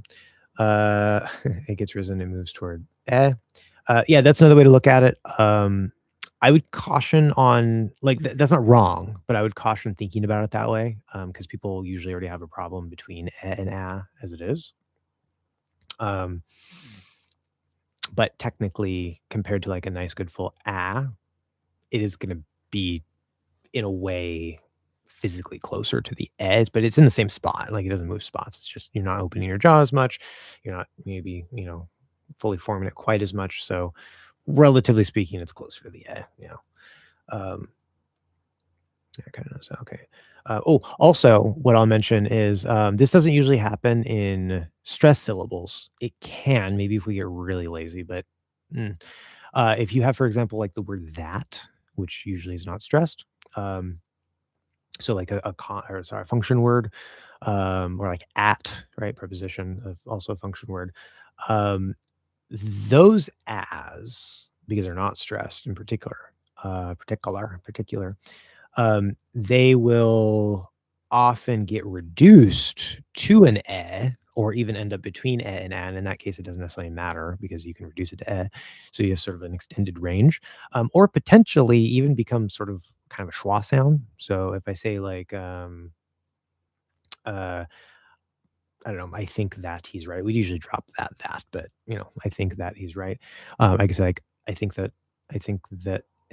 straight I think that he's right. I think that he's right. Or if more of a schwa, like I think that that I think that he's right. I think that he's right.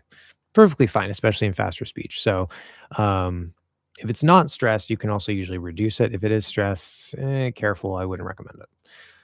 Probably does happen in really fast, lazy speech though. I have the theme song. I don't know what I was talking about. Oh, maybe what I was discussing with my personal channel. Yeah. Um, I'm not a bot, by the way. I would hope not. Hey, you're number 3. What a loser. Loser. Oh, no, I passed number 3. Anyway, I'm so mean. So in order to pronounce the front sound, I like how like some people are just here like blah, and then like Hadzra and like some other people are like asking like super serious, like direct questions.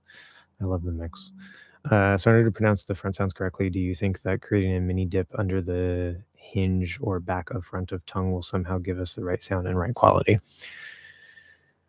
A mini dip under the hinge or back of front. Under the back of front tongue. Oh, okay. I see. Okay. Yeah. Sorry, my brain wasn't computing that. Back of the front of the tongue. Okay. So basically the same thing. He's basically saying like the same thing, like roughly, right? So that of course I'm not even sharing my screen, but I tried to open Paint there. Share my screen again here. Okay. So you're saying like this sort of this general area, more or less.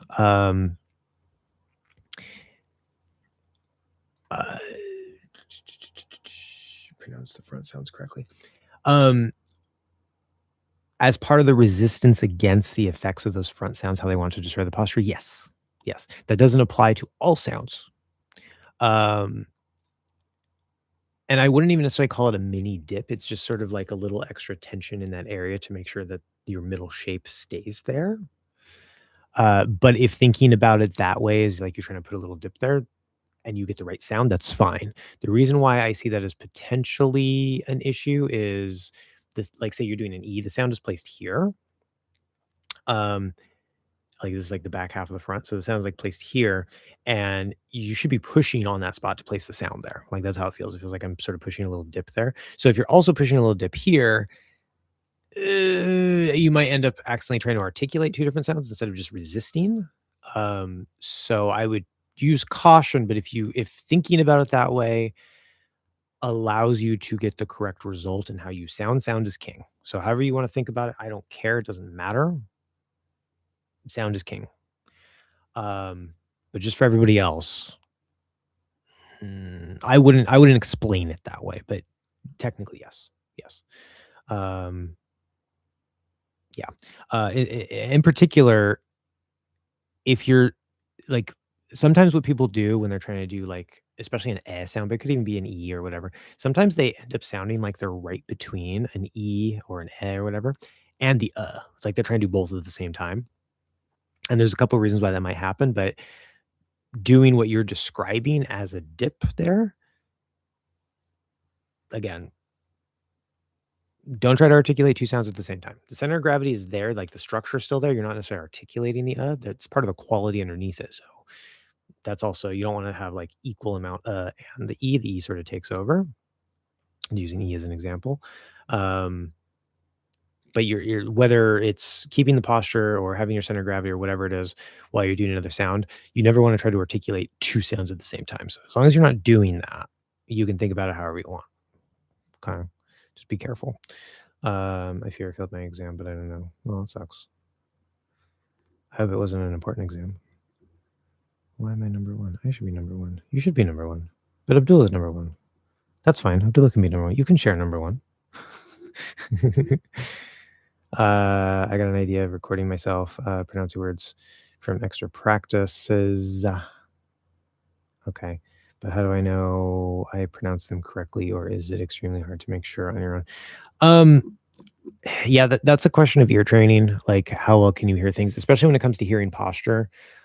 Even my most advanced students that come to me like with relatively little accent, but they're like, "Hey, I want to take this the extra mile and try to get 100% native accent."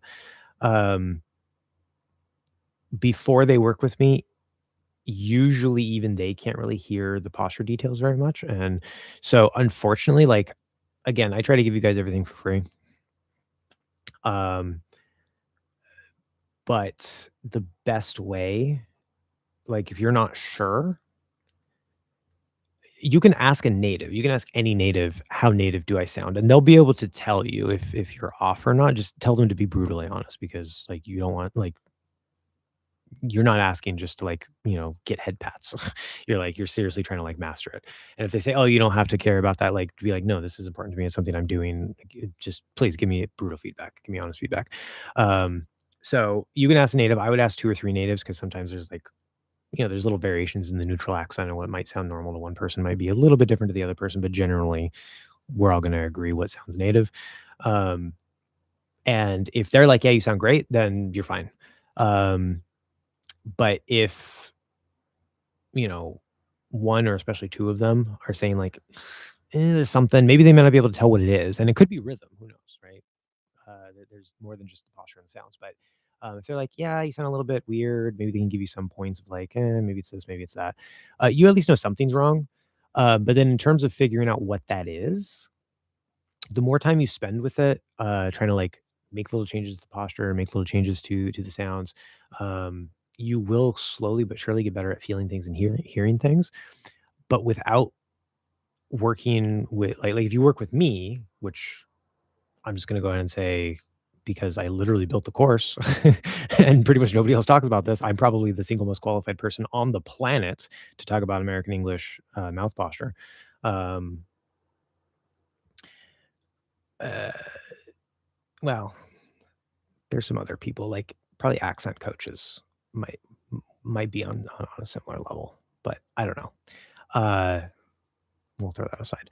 Um, you're probably gonna have to work with somebody if you want it to be a little easier, a little more efficient, potentially a little faster, because although I believe that you can potentially theoretically figure it out on your own, for most people that's really hard to do.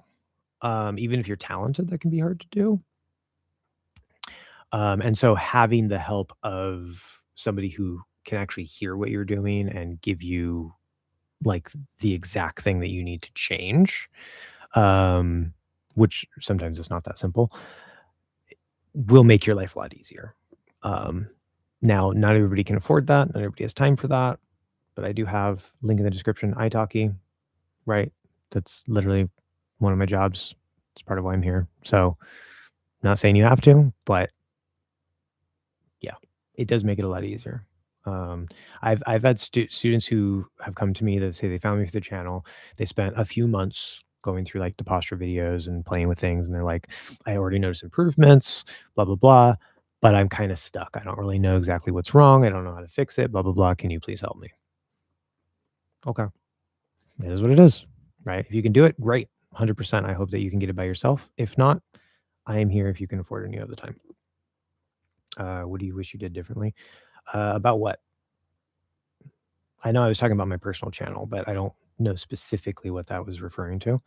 Um, I finally home I can hear well. Yay. You look gorgeous. Oh, so sweet.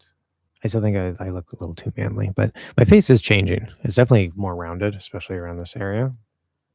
And I've been getting some electrolysis done here, so like my mustache shadow isn't as much, which is nice. Um, so yay! Voice still obviously off. I think we're getting a little bit better at like the makeup, and I don't know. Like I feel nice. Yeah, I still get dysphoric, and I still hate my how I look in the mirror half the time. But the other half the time, I'm like, yeah, it's a lot better than it was. It's a lot better than how I looked as a guy, even though my face still looks like a guy. Anyway, thank you. I appreciate that.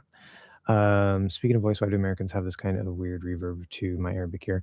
Not entirely sure. It might have something to do with our tendency to do vocal fry, which you don't have to do. Not all Americans do it. Some Americans do it sometimes. Some Americans don't. It's not has nothing to do with doing the right thing or the wrong thing or being lazy or being incorrect. It's a feature of American English speech that exists in varying degrees among various speakers. Otherwise, I don't know. Could have something to do with resonance between the two languages, global resonance versus local resonance in particular. Local resonance is where the sound is. Global resonance is vibration that's always happening regardless of the sound. Ours is back here. I assume Arabic's is probably farther back as well, but I don't know. Yeah, I don't know. I need to improve my speaking, but I don't live in an English speaker country.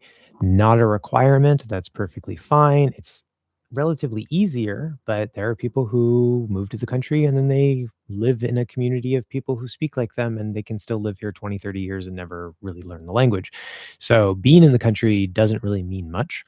I would point you in the direction of Benny Lewis, particularly his older content from like 10 years ago. I think he came back to making content a little while ago. But he's the fluent in 3 months guy. You don't have to be fluent in 3 months or anything. And he means conversationally fluent. You know, that's a topic of controversy. But um he one of the experiments that he did, one of the challenges that he did while he was trying to, because he would go to a country visit. He was a digital nomad. He'd be like in Spain and he'd learn Spanish for 3 months and try to get to as high a level as he could. And then he'd go to Germany and learn German for 3 months, et cetera, whatever. And one of the things that he did, he wanted to learn Arabic, but he had to go to Brazil for work reasons. So while in Brazil, he was learning Arabic online. He found a good teacher, blah, blah, blah. He has his techniques. You don't necessarily have to use those techniques, but if you don't live in a country that speaks the language, you might want to look into him because he has successfully, uh, done that, and other people have too. But I would maybe point you in his direction. Maybe you'll find his techniques useful or interesting. Um, I could go into speaking techniques, but I'm really short on time, and that's not my main focus these days. So I don't know when the next live stream will be. If you show up for the next one, uh, and it's earlier in the stream, maybe I could talk about that, but I don't really have time to talk about that right now. It's sort of a whole different topic. What I will say though is there's accuracy and there's flow. Okay, those are the two aspects. And when you have a lower level, everybody tries to do it backwards. When you have a lower level, accuracy doesn't matter as much. Flow is more important. Any good teacher, right? Like you go to your teacher and you're like, why aren't they giving me corrections? Because you're really low level, and any good teacher knows that you need to practice the mechanical act of just putting your thoughts out there and trying to be understood. That is its own little sub skill of speaking. Okay. Don't worry about solidifying bad habits. That's probably not going to happen. And if it does, it's probably not going to be that bad. Okay. Um, it can happen, but it's not as big of a fear as you think it is. Don't worry about it. Okay. Focus on the flow. You do want to get some corrections for big mistakes. So if you're lower level, if it's like, I don't know, like accidentally using the present tense instead of the past tense when you're talking about the past, that's something a teacher should correct. That's a big mistake because it's a completely wrong tense. That's confusing, right? So it's more corrections based on like helping you be understood that do help give you a sort of an 80-20 benefit to your accuracy while focusing on the flow. the better you get, the more your flow will come, and the more your accuracy, you'll slightly improve that accuracy as you go, but the more that the accuracy will become the important thing to work on. And the higher your level, the more specific you want those problems to be, because you're going to have less and less problems anyway. So in the beginning, you're working on like, make sure your tenses are good and make sure, those big items are good. Where when you're up at, say, at the advanced level, you're making sure all your prepositions are on point. Like prepositions have different levels. So they're sort of all over, but making sure like the fine tuning of the prepositions, make sure your articles the and a are on point, et cetera, et cetera, et cetera. Those are the small details that you can't handle as a beginner. There's too many mistakes for you to make, and if you were to get corrections for everything, you'd just be paralyzed. Like you just literally wouldn't be able to speak. Um, so focus on flow. You can talk to yourself. Ideally, you'll have some sort of teacher or tutor. You can go to italki and find a tutor, not a teacher, a tutor, for a cheaper price, who will, you have to pay them, but you can literally just say, hey, I want speaking practice. Just give me some corrections on some big mistakes I make. You just need to practice the mechanical act of speaking and get some feedback. But you can literally practice that by yourself. If you don't get feedback from a person, there is a higher likelihood that you might solidify some mistakes because you're not getting any feedback. Feedback is important. But talking to yourself is a useful tool that you can also do on the side. Again, you just have to get used to speaking English, and then the accuracy comes over time. Yeah. That's how I do it. Other people approach it differently. There's not one way that works best for everybody, but that's the general recommendation, and that's what I would strongly recommend. So, anyway, have you experienced existential crisis? Have I experienced an existential crisis? I mean, actually, well, I suppose technically, yeah. I think I literally actually said that when I stopped making videos. I said I was going through an existential crisis. It wasn't really a crisis though. It was more like an existential. It was a major life change. That was when I accepted myself as trans. I came out to myself. I started coming out to family. I hadn't come out on the channel yet, and I stopped making videos. Because that's a really big thing. So I didn't call it a crisis, I don't think, but it was a very big life-changing existential shift, both like psychologically, emotionally, mentally. I got access to mental and emotional resources that had been locked away in my subconscious for my entire life, pretty much. So again, if I'm mentally ill, fine. I'd rather be mentally ill and be a strong, happy, healthy person than whatever you call sane. Anyway, breaking all the noodles. So you're going to cover a lot of topics under this underlying motto of making the world a better place. I don't know if I would put it that way. I'm glad you're still here, Martin. That seems like an oversimplification and kind of like a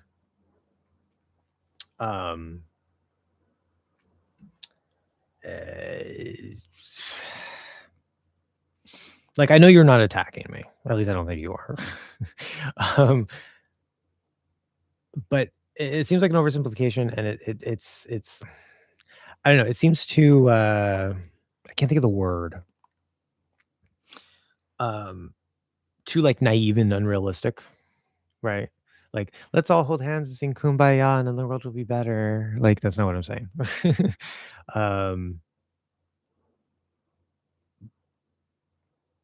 I'm going to be talking about topics that are interesting and relevant to me because they're things I want to talk about, and they're part of who I am. And if I'm saying, hey, you should be who you are and live unapologetically and authentically, for me, like if I'm making content, what better way to demonstrate that message than by talking about the content that makes me who I am and the things that I'm interested in, which I'm interested in a lot of things, but there's things that are bigger than others. And a lot of these, as I said, they kind of, in some sense, they sort of intertwine a bit. They're directly relevant to the times we're in.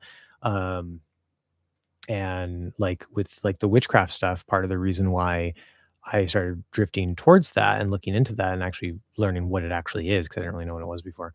Like I already have a background in energy work, which again might be surprising to some of you. I was at one point certified in Healing Touch level 1. I know I'm crazy.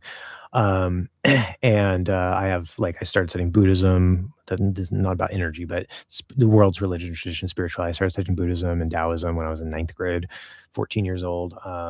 Went on to like Hinduism. I've read through like the Bhagavad Gita and things like that. I've read through the Tao Te Ching. I've had a lot of reflections on like the nature of reality and the sense. It's just like something that I like to do that I've sort of always sort of done in the background and stuff, like mysticism and things like that. There's Rumi in the Islamic tradition, Meister Eckhart in the Christian tradition, um, and that's the background that I'm coming from. But I noticed that as I continue my transition, I know this is so off topic, but as I continue my transition and I feel more in touch with my girlhood or womanhood, if that makes sense, um, that has like always been there. It's just been rejected and unacknowledged. Like it literally feels primal. It feels like it's a part of me that's been there since before I was born, because it has been. It's literally biology, or it's basically intersex in the brain. That's what trans essentially is. Um, that's one of the leading theories, but I firmly believe that that's the case, and it's complex and whatever. It doesn't really matter, but um, yes, it's my body, my outward body developed male, but my brain didn't get the same treatment, and so it didn't masculinize properly. That's essentially the story there. And I know there's the mosaic brain and it's complicated, but that's actually part of that. That's not a counter argument. That's actually supports my argument.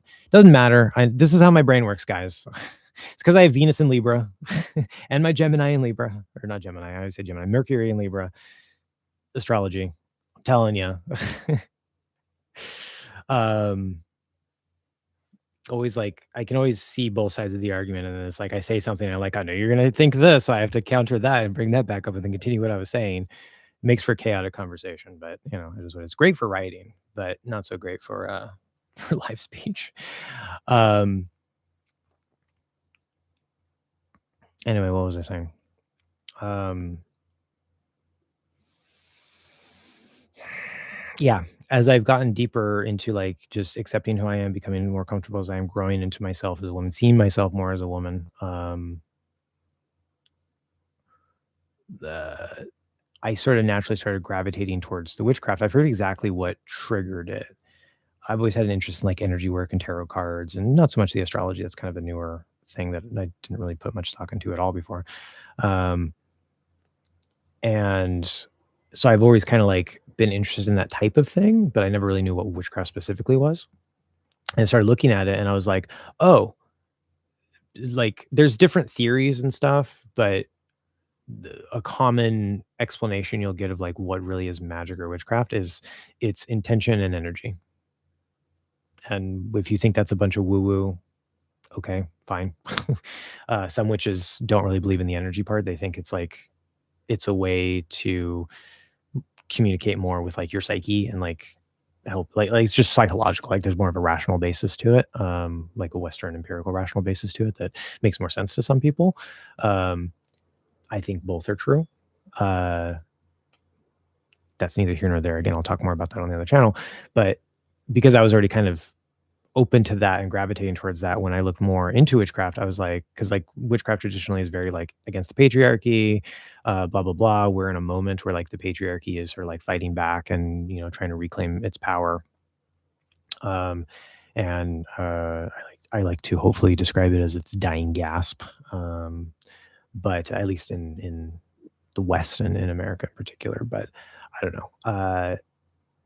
So it like further sort of fuels that inner fire. Like I feel greater inner strength and power as I continue down that path. And there's part of what led me there is a bunch of synchronicities. Synchronicities are meaningful coincidences, according to Carl Jung. Some people don't believe in that either, but I know those exist. I've had those throughout my life. And the more that I look into like astrology or witchcraft related things, the more synchronicities keep happening. And when I don't look at that type of stuff, the less they tend to happen. And so, yeah, there's a logical explanation because your brain is looking for certain things, blah, blah, blah, blah, blah. I know I can anticipate every counter argument. I don't think that's the case. So anyway, I'm feeling greater power and strength sort of as an extension of embracing my womanhood as I go more down that path of spirituality. And so that is giving me more of the strength to and desire to do that channel. Even though that's not the main thing I'm going to be talking about, it's just one of the things. Um, but that's especially like if I'm like, I believe in science, I believe in vaccines, I believe that the world is round, right? And then people are going to be like, you believe in science, but then you believe in witchcraft. Okay. That's part of what makes me me, right? Unapologetically. And if one day I decide this is a bunch of nonsense and I'm wrong and I change my mind, then fine. People change, they learn, they grow, whatever. But this is where I am. So I think it's just even more helps show that message that, like, hey, yeah, this is me. You know, I'm a witch, I'm a vegan, I'm trans, I'm a leftist. Um, what was the other topic? Mental health. Yeah. So I'm going to talk about that stuff. Right. And then hopefully by talking about that and just being my weird, unapologetic self, that'll, in part, in addition to the direct message itself, that'll help other people be more willing to do that as well. Right.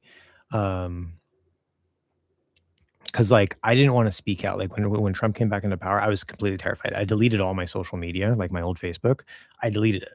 I lost contacts that I'd had for over 10 years, 15 years, because I was just so scared.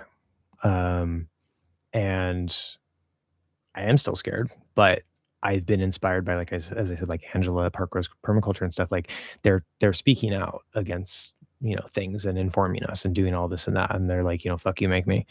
And so that has helped me to help like develop a clearer head, be less doom and gloom, be more motivated to, speak out against things and be myself. Like obviously with Christian nationalism, witchcraft is evil, trans people are mentally ill and immoral, veganism is evil, right? Very anti-masculine, anti-patriarchy. Like literally, like my entire existence is like anti-patriarchy. Like not because I'm trying to be anti-patriarchy, that just happens to be how it lines up. Um, and so like that makes me a target on multiple fronts, but I'm still willing to communicate to the world. So hopefully that will inspire other people to also be brave and be themselves and speak out that otherwise might not be. I'm sure there's plenty of people who are right where I was, that they're still hiding, they're still afraid, they're still not wanting to say anything. And that's not what we need right now. So yeah, I know it's a lot more words than what you're saying. And I know you're kind of you're trying to get to the essence of it. So in a way you're not wrong, but I wouldn't quite describe it exactly in those words. Sending you hugs and love. Oh, thank you. You should listen to the song Leaves by Ben and Ben. It's a comfort song. It's Filipino. Oh, okay, cool. Yeah, I'll look that up. Let me type that over here. YouTube. Sorry, that's what? Oh, I hit the R. YouTube. Okay. Ben and Ben Leaves. Because if I don't bring it up, I'm gonna forget. So I'll just leave that there, and then I'll see it later. But thank you. I like how what happened? Where'd it go? Oh my god, I'm so far behind, guys. I'm never answering those questions, the channel comments. It translated your Lamau to Lamau. Never been into astrology. When are you going to create the channel? Blah blah blah. Hi, asthma. Asthma. Oh, wrong asthma. That's. Oh, it's. Oh, it auto corrected. That's so horrible. Hi, asthma. Sorry, I go in order and I'm slow and I'm running out of time. But what do you teach? May I know? I teach American English, specifically American English pronunciation. And specifically within that, I use a technique. Well, not a technique, but I built a course around a concept called mouth posture, um, which is what is underneath the accent of every language and helps give you the quality and makes you sound more like a native speaker. So there's a link to italki in the description. That's the platform that I teach on. You can learn more about the pricing, my availability, and all that stuff there if you want. And you can also contact me there. You can message me. Um, does the three directions, height, width, and backness also apply when pronouncing all the vowel sounds?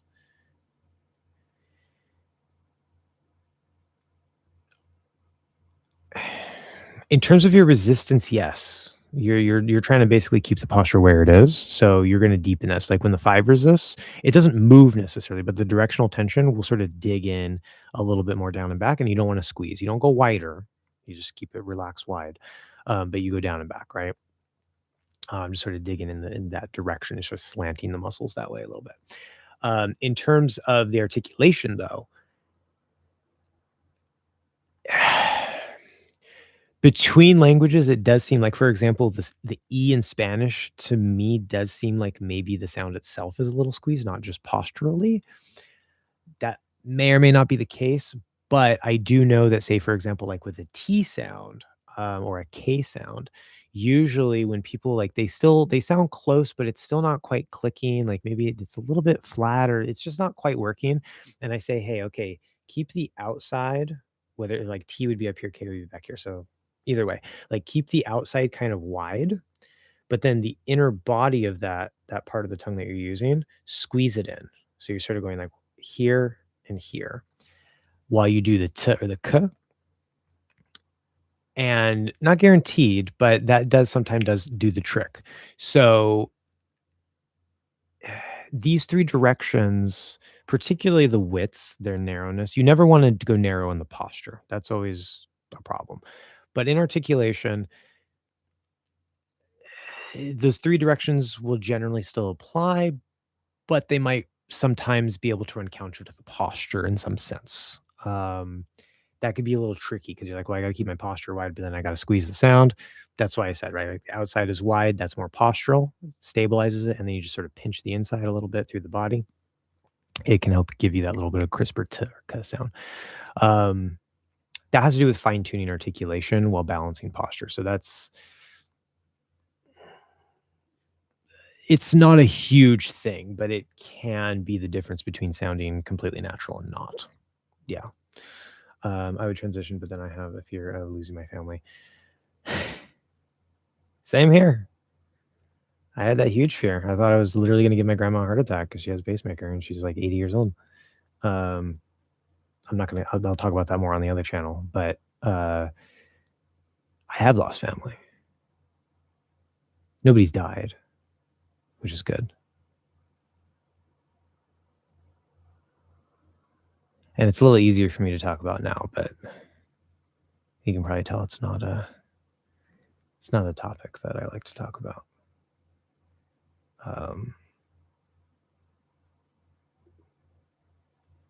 It is what it is. I'll be talking about it on the other channel. I've talked about it on my Medium, which you'll be able to find a link to through the channel if you're curious.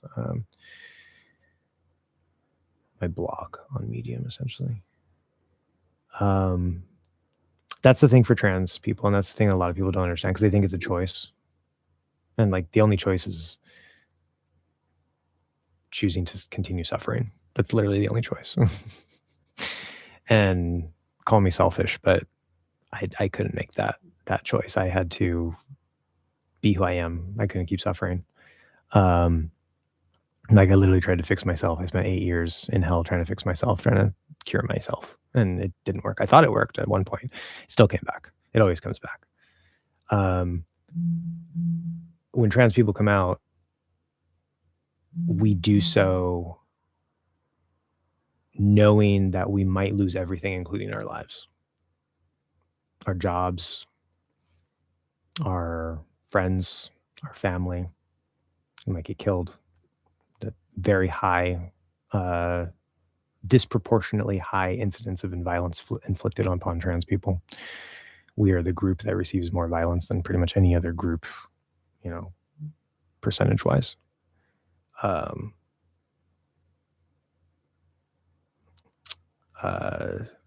Just for trying to live our lives and be happy. So I was at a point after struggling with it for so long when I finally accepted it and came out to myself and had this huge inner transformation. I was like,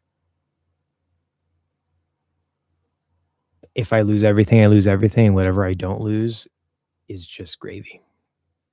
And I've been one of the lucky ones. I'm still doing this channel. It does seem like people are unsubscribing. This channel is still growing, but it does seem like people are unsubscribing. At the end of the day, like if everybody was like, you're trans, like every single subscriber is going to unsubscribe because you're trans, fine, destroy the channel. I don't care. I don't care. It's not worth trying to go back because I can't go back. I literally can't. I said earlier, like I can't, even if I wanted to. So like I could lose this channel. I could lose my business. I could lose like tomorrow, every family member and every friend I've ever known. They could just be like, nah, we don't like you anymore because you're transition, or we're never going to talk to you again. Okay.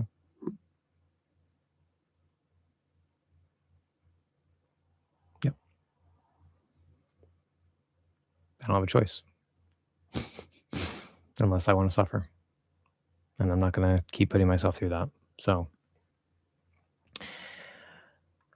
I'm not telling you to do that. It's a real fear. It's something that a lot of us struggle with. And from what I hear, there are trans people who suffer with it because they're sort of able to just deal with that pain. But I also hear, because I did a lot of research on it, I spent a lot of time like looking at what other trans people experiences are, and I saw a lot of cases where people in their 30s, 40s, 50s, 60s, 70s, like they tried and tried and tried and tried and tried, and then in the end, even if they're like 60, 70 years old now, finally they're like, I'm going to do it before I die. I'm going to come out. I'm going to, you know, so yeah, you're probably going to do it eventually. And if you can mentally prepare yourself for losing potentially everything, which is a big ask, but that's the unfortunate reality that we face. If you can mentally prepare yourself for that, which it's not going to be, you can't mentally prepare yourself for that, but you're willing to like cross that bridge. You reach that point, then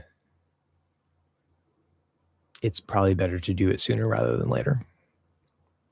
Because that was one of my things, is like, I'm already 35. I feel like I lost like half my life or a third of my, if I'm lucky, I'll live to be like 100 or something. It was my 35th birthday that I started medically transitioning. It was like 3 months before that I accepted myself. So I was technically 34. And if you triple that, that's what, like 102 or so. Probably not going to live to be 100. So like probably about half my life or so already gone, already taken from me. Memories that I didn't have, et cetera, et cetera, et cetera. I'm not going to do that. I'm going to live for me. And if that makes me selfish, then I'm fucking selfish. Oh, well. So I don't know. You have my support. Yeah,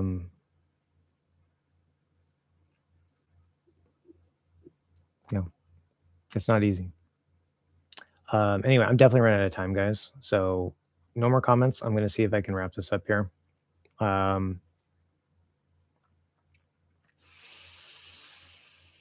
Yeah, it's tough. Since American English is articulated in the back of the mouth, then how do we coordinate this global resonance and the local resonance to get natural quality? Posture is very key for that, because since everything is low and back and open, that allows the global resonance to naturally sort of filter to the back of the mouth. That doesn't mean that it's going to naturally go there. Again, if A then B or if X then Y, that doesn't always happen, but it encourages the proper placement. And that's my explanation for why the resonance is there. There's probably a couple other little details involved in that, but if your posture's on point, your resonance theoretically should follow suit in terms of the global resonance.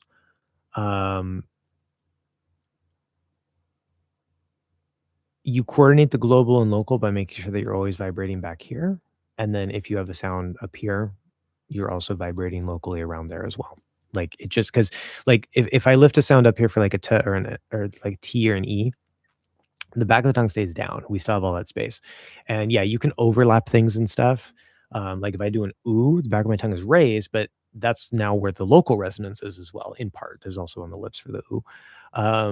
So for like high back sounds where we're losing some of that space, the local resonance shifts there anyway. And so, you know, it kind of balances out. Plus part of the resonance in the back is through here behind the tongue. So we use all this space, this whole area here for our global resonance. So as long as you keep going here, you keep this nice and open, and you make sure that your local resonance is wherever it is. So you keep this low if you're not using it, or if you are using it, make sure that doesn't go away behind it. Then you're generally going to be fine. Resonance can be a little tricky for some people.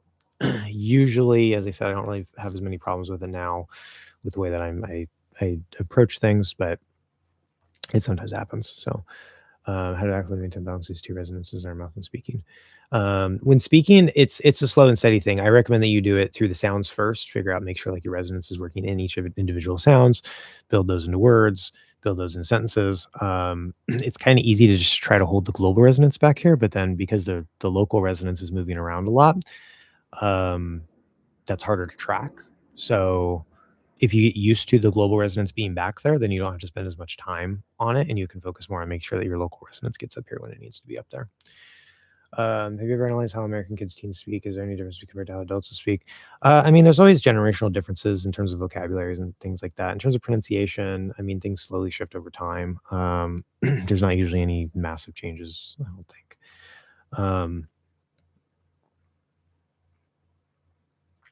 I don't really know. It's not really my area of expertise or concern. I don't really work with kids or teens. Generally, my policy is 18 plus. Occasionally, I'll take on like a 17-year-old or whatever, but I don't care. Like it doesn't really. It's not interesting to me, and I don't really have any experience with it. So, number 2. All right. Since the directional tension is low and back, do you think that Americans have a tendency to pull the sound back towards the throat? Yeah. I mean, again, our valve low and open, and that shifts things. That helps open up. That helps this come down lower. Also helps us kind of come back a bit because it's falling into this area instead of being pushed forward. So, yeah, no. Pull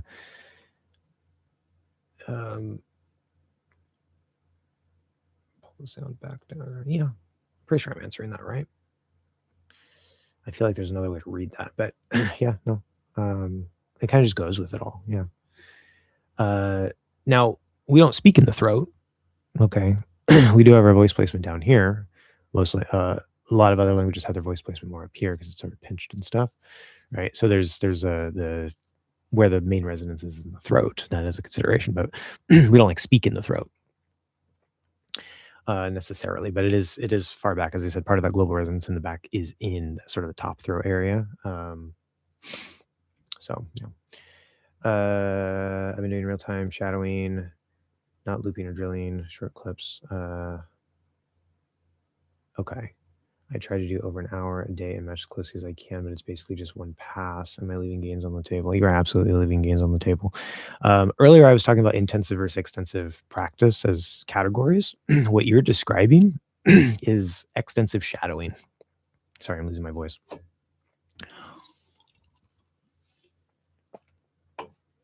That's one of the cool things about the intensive and extensive concepts is they can be applied even to like the same subset of skills. So like speaking, pronunciation, listening. I don't know where my voice is going. This is weird. I think I've just been talking too much today, but um, in different ways. So shadowing is a specific pronunciation technique. You can intensively shadow and you can extensively shadow. Just like you can intensively read, look up every word. You can extensively read and just go off of like try to observe from context. Maybe look up a word here and there. There's value in extensive shadowing, especially at the level of rhythm and stress and intonation patterns. There's less value for that in terms of posture unless you have a good grasp of the posture at a controlled individual sentence level. If you have a good base there, then it becomes more useful to start trying to work that into an extensive shadowing practice and into even like your conversations. But without that good base, um, in terms of posture development, I would say it's what I was going to say is it's almost a complete waste of time. That also depends a bit on the individual, but overall, it's until you develop a good base posture where you can consciously control it, maybe not perfectly, but mostly like you it's pretty familiar. You can kind of tweak things and hear kind of what's wrong. Once you get that familiar with it, then it's gonna be much more beneficial uh, to do the extensive shadowing. So you're not going to get as much benefit out of it if you don't have that base, and you may also even just reinforce some old bad habits because you're going too fast and too extensive to catch the things that need to be caught. Like you may not even hear them. So yeah, that would be my feedback there. Is that Sam Winchester? Yep. I have no idea who that is. Oh my god, guys. Oh, I had a headache. I wish I got more sleep last night. Where was I? There we go. Stupid thing moved. In my experience, trying to figure everything out on your own is the most efficient. I can definitely say I overestimated my ear. Yeah, so Matan is one of my more advanced students. And he's doing quite well. But yeah, listen to the man. He knows from personal experience. His ear has gotten a lot better. Like he already had a pretty good ear, but it's gotten much more better, especially for hearing the posture details. So yeah, like it's easy to think that you sound the same when you actually might sound very different. That's why it's you if unless you absolutely know because you've gotten feedback before that you sound correct, until you've reached that point, you always want to double check with a native. Always. Okay. And you can find, as I said, like you can schedule like a $5 to $10 session with a tutor on italki for like 30 minutes and just be like, hey, how do I sound? Right. Like if you don't have a native speaker to talk to, you can also find a free language exchange partner on italki, but then, you're setting up a whole commitment to that. So if you don't want to do that, then the tutor is a better option. So you can find people to give you feedback if you need to. But yeah, my friend told me a dude sounds exactly the same as me and he's American. That was very interesting to me because he has told me I still have a few subtle things. So does that guy, even though he's American. So what? I know, right? That's weird. Okay. It's hard to say. I mean, oh, by the way, I got a new nose ring. Isn't it cute? So awesome. I got this piercing. Sorry, I know I'm distracted. I got this piercing as like a stud, but I wanted it as a nose ring. But I just got the basic stud to like get the piercing because it's cheaper. And then they're like, you have to wait 8 months, which seems like a long time, probably not that much, but they're like, wait 8 months. So it's been about 8 months, and finally, yeah, so happy. I've been wanting this for like ever. I still got to get one on my lip, which no money to do that anytime soon. And then I'm going to get one here, but I'm not going to get this one until after I get my facial feminization surgery, which hopefully I won't need by the time that comes up. But if I do, then I don't want to it's going to mess with things. So anyway, to answer the question, remember that, right? So like, for example, I'm a native speaker. I have a neutral accent. You can ask any American speaker, they're gonna be like, you sound American, right? But America is a big place, and we have sort of like 4 or 5 neutral accents that are mostly the same, but there's like little differences, like the cot merger versus not using the cot merger. Okay, little tiny things exist. What I would think maybe could be like if there is some sort of physical or mental subtle impediment, maybe you just share that. That could be one thing. I don't think that's the case. Or it could be that, right? Like if I hear someone not use the cot merger, they say like caught or they say hat. Um, a lot of the time my brain just filters it, but if I do notice that, to me, it sounds like an accent, even though that's like the standard thing that all teachers teach. I'm a native speaker with a neutral accent, and that sounds like a slight accent. Like everything else around it is American. I wouldn't say they're not American or a non-native speaker or anything like that. But I'm like, why are you saying it that way? It sounds funny. It's weird. Why do you say hot? Do you say hot? Why? Okay. And now I know why, of course, but um the average speaker who may not be aware of little things like that might say that you sound a little like there's a little subtle thing here and there where like maybe you're actually like your accent is fine. It's just their perception is more fine-tuned to, one of the subtle variations among the neutral accent that we have across the country. So that could explain it as well. I don't know. Oh my God, stop it. You go, Rough. Thank you. I don't know what I was talking about, but I'm still hiding my true self. Thanks. I just subscribed to your channel. Awesome. Yeah. Thank you. Yeah, hopefully maybe, I don't know, maybe I can inspire you or something. Again, it's a personal choice. You do you. There's the safety factor. Sometimes it's not safe to come out. I don't know your situation. I'm not gonna say, hey, just don't be reckless, but it's not fun to hide yourself. Nobody should have to do that. Do you understand every single line you hear in English movies and TVs, shows without subtitles? And when you're fully focused, I understand pretty much everything. Lecture classes, when people are speaking off script, like in YouTube blogs, I understand pretty much everything. But my listening comprehension generally drops 80% when I'm watching movies. Yeah, I mean, the brain will sort of like fill in some gaps here and there. Like if I've had cases where like a student wanted to go over a clip and they're like, what is this person saying here? Blah, blah, blah, blah, blah. And I'll be kind of surprised by some details, or I'd be like, yeah, actually, he's pronouncing this, but my brain just fills it in, right? So in the flow of actual speech, even in like scripted movies and stuff, sometimes you're going to have things that maybe your non-native ear isn't prepared for because of the messy reality of actual speech. But for me as a native, if I'm just like watching a TV show or a movie or something, unless something is just spoken really unclearly, I never have any problem understanding anything, like ever. Yeah. Unless they're speaking Scottish. Sorry, Scots. You guys are kind of hard to understand. But we love you anyway.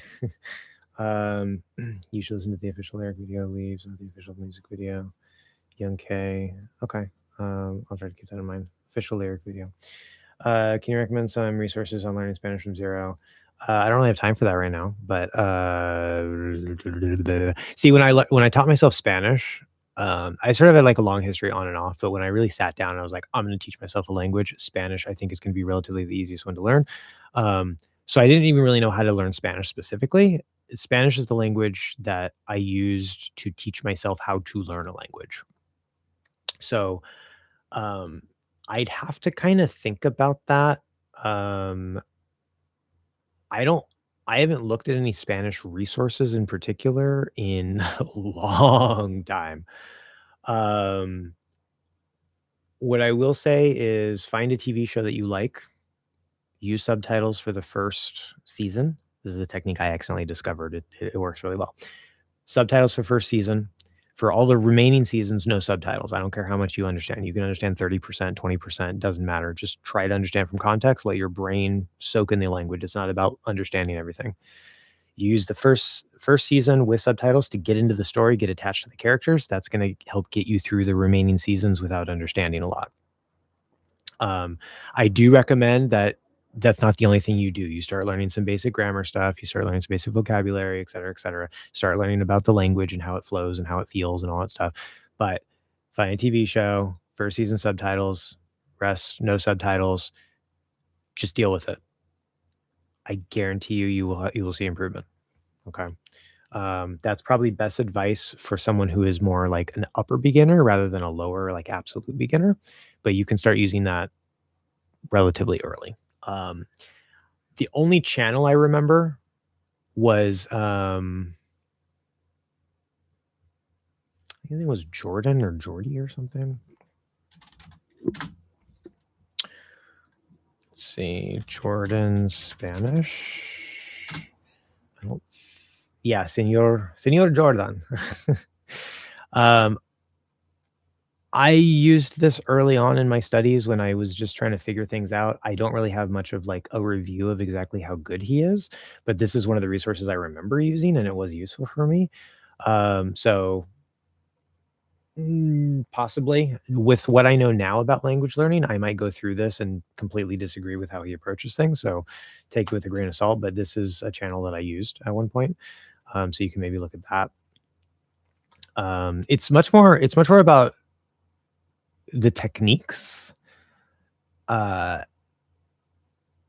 and to some extent the source material in terms of the language itself, rather than resources to learn. If that makes sense. Oh, there was one more website. Oh, it was such a good website. It's very grammar based though. I cannot remember the name of that website. But anyway, yeah, I don't know. If maybe next live stream, if you pop up, I can maybe give some more thought to that. I'm really running out of time here. When is my class? I think it's yeah, it's in 18 minutes. So I'm gonna have to like go like now, but I'm gonna try to finish this up really quick. What if you had the right posture but wrong pronunciation, intonation? Which one matters more?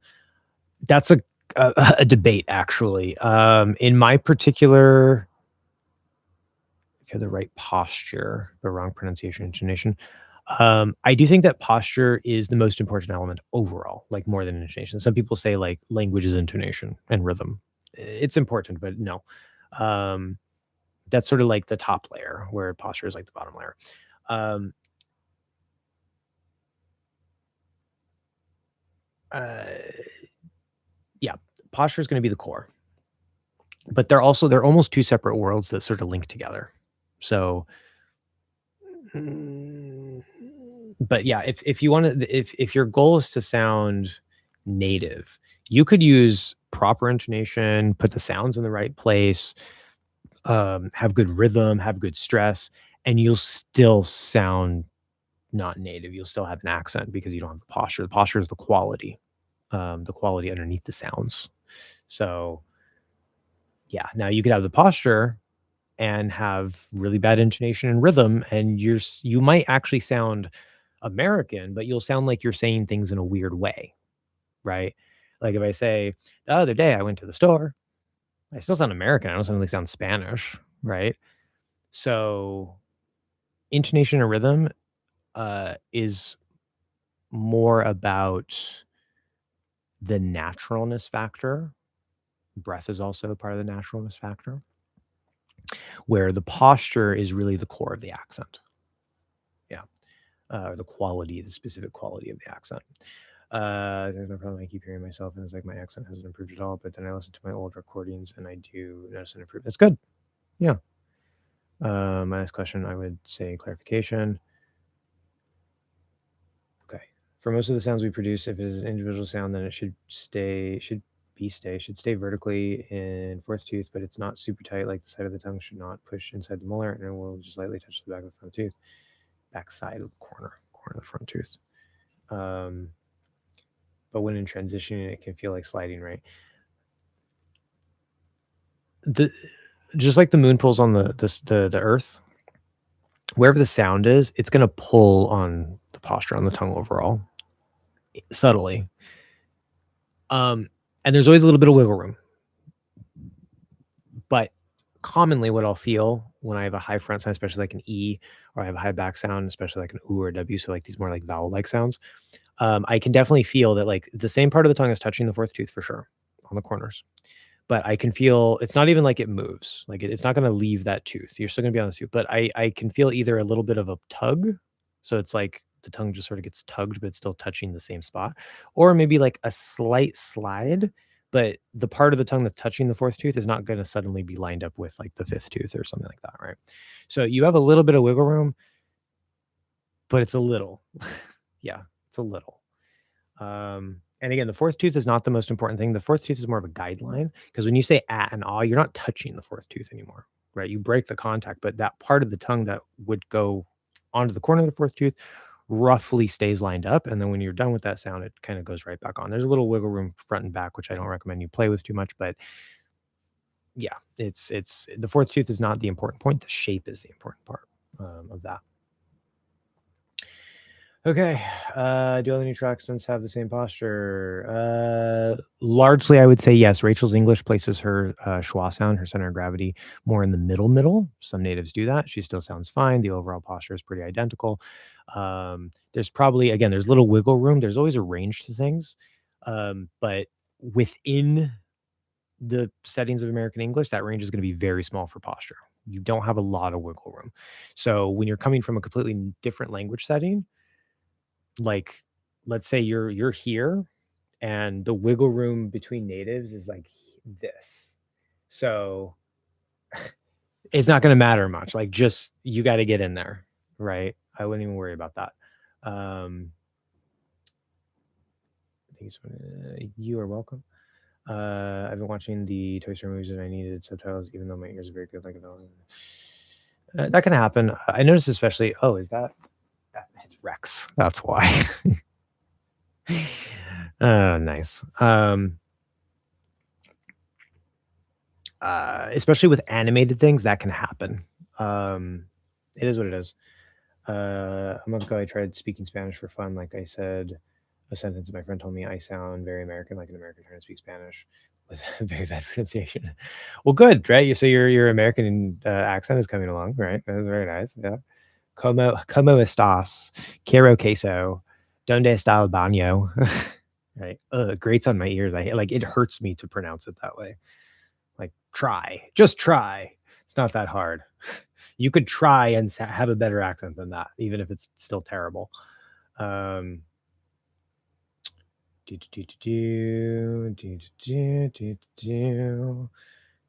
to have perfect posture, but then pronunciation is horrible.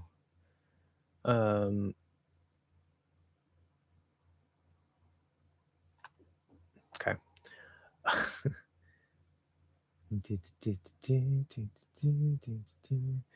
Sam the Chipmunk. Okay. I love Rex. Yeah, we reached the end. Okay. So unfortunately, I didn't get time to go over some of the channel comments I wanted to go to and answer in video form here that are going to be easier to do. Like one of them is like 3 months old. And I just I kept putting it off because I don't want to type it. This was one of the questions actually. And I was going to say, I don't like the term placement because that can be we might be talking about different things. So if we're talking about placement of sounds, yes, we use the front of the front. Well, we use the front of the front for consonants. We use the back of the front for vowels, front vowels. Back of the middle is where the is, but the and the can both be in a range between sort of back middle and middle. But front middle, the only thing that would be there would be the start of I, which can also be the start of ow. So there's almost nothing in the front middle. The obviously is the center of gravity, very important in the back middle. And then the middle of the back, yes, there's no sounds on the front of the back. There's no sound on the back of the back. Technically, you can do an on the front of the back, but the way I teach it now, everything's just in a line on the back of the back or the middle of the back. So yeah, those would be the key points. But don't forget that the back of the front is where those front vowels are. They're not up here. Your start of A is up here, but all the other front vowels are here. Anyway, so that answers that one. At least I got that out of the way. There's a couple others. I was going to go through this and find whatever, but I'll try to do it next time. Sorry. I definitely got to go. I got about 10 minutes left. So thank you guys. Again, link to the channel down below. I am looking for new students always. Like literally, if I just had 3 students a day every day, my money problems would not be that bad. Not even that much.